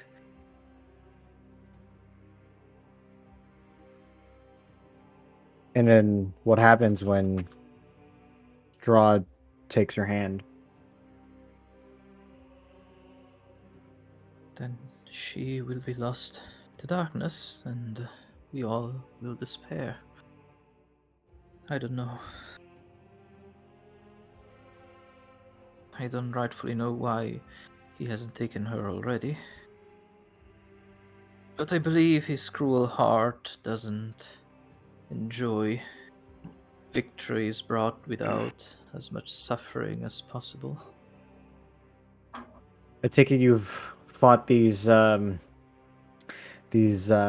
demons, these vampires before. Do you have any weapons that can help us defeat him? I heard from the barkeep at the, I believe it's the Tainted Blood or something. That a steak can kill a vampire. Do you have any of that A for us to use? steak can kill a vampire, yes, but only if it pierces the heart directly. It would be very hard to accomplish unless you catch them unaware, or you immobilize them somehow. As for finding steaks, well, just you can take any piece of wood that you find here and sharpen it. It should do. He points at the destroyed pews all over the floor. Ah. Okay. All right, But then I'll. one thing that might be more useful if you have happened to be fighting them. Holy water and holy magics hurt them all the more. Way more than mundane steel.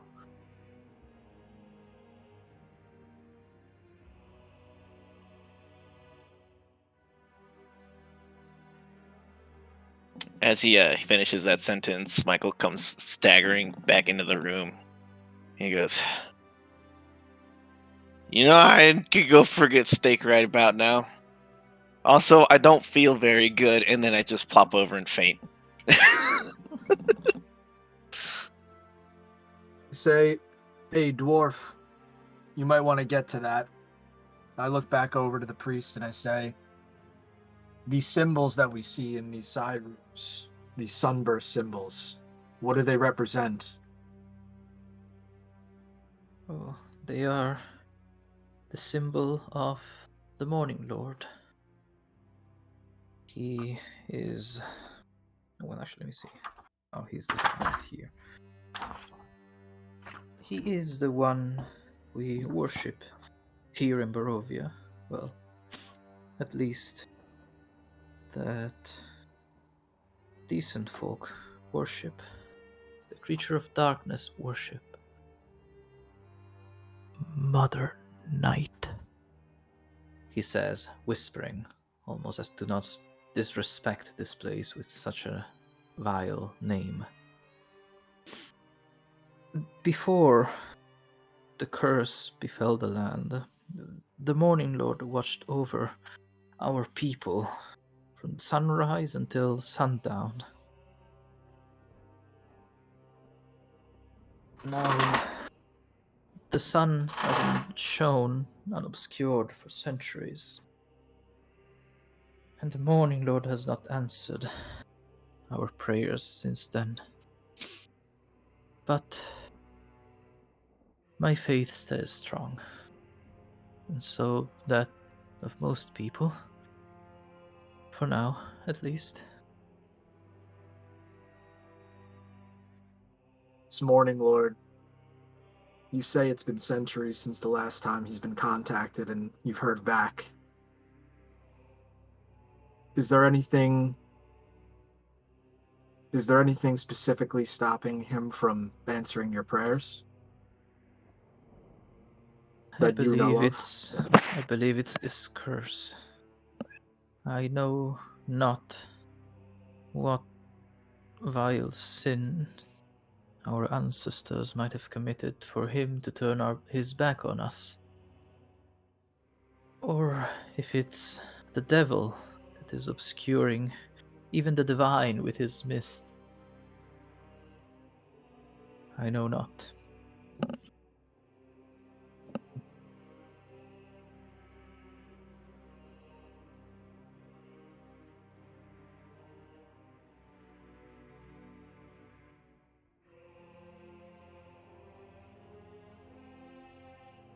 Father Donovan, I'll be back. Donovich. But yeah. Donovich. Sorry. Donovich. We'll be back. We might need your help. You shall have it. Go with the Lord, friends, and may Morning Lord light your path always. As I leave, I'm gonna take some wood that I can make a couple steaks with. All right. So take like a handful on my way. Mm-hmm. Yeah. You can already mark a number of steaks that you make from this wood, like 3 to 5. Okay. Just from a handful of that, and I'll assume you'll be carving them on your next short or long rest. Yep. Just because it's not gonna take too long. Like you just zack, it's easy. All right.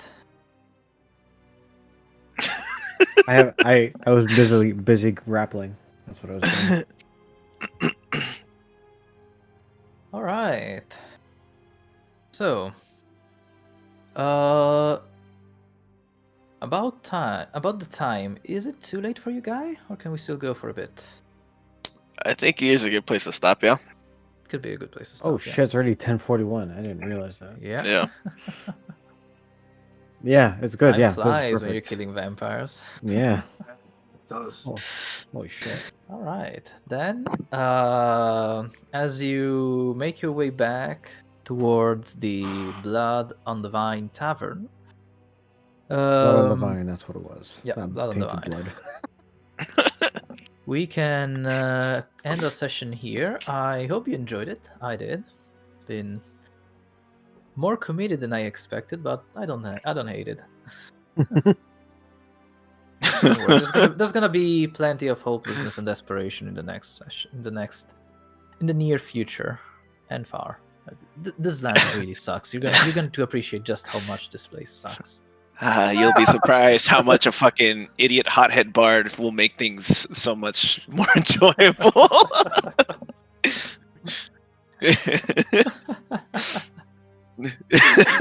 Are we expected automatically long resting when we're at the inn? Nope. Okay. No. Yeah, I figure you'll tell us when we're actually gonna Yeah. short or long rest. So Got just it. operate under the assumption that we are gonna keep going. It's the same day until we hear otherwise. Correct. Sounds good. And yeah, if you can ask if you can take a short or long rest. For long rest, be careful about the times. You can only take a long rest every 24 hours. Mhm. So Okay. basically, Yeah. every day. I'm gonna allow, since we can't really. Well, actually, no. I'm gonna go with one after each dawn. So if you take a long rest, no, actually, one at least 10 hours after the last one is done. Okay. The sun is not really shining, although you can kind of tell.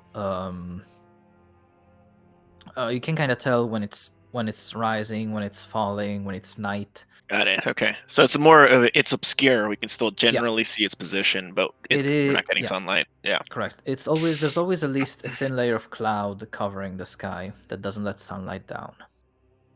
But other than that, you can still tell when it's day, when it's noon, and everything else. All right. Cool. So, thank you for playing, and I'll see you guys next week. Yep. Thanks, Well, Rob. I'll see you Thanks next for the week. game. man. Thank you. Thank you. Peace Oh, out. by the way, feel free to leave any kind of feedback either through direct message or there's reviews. I Okay. repeat, feel free to leave any kind of feedback either through direct message or there's also reviews on SPG, but you might want to wait a couple more sessions to have a definitive take on those. With that, have a good night. Thanks, All man. right. Have a good week. Bye-bye. Have a Good good night. one. Next week. See ya.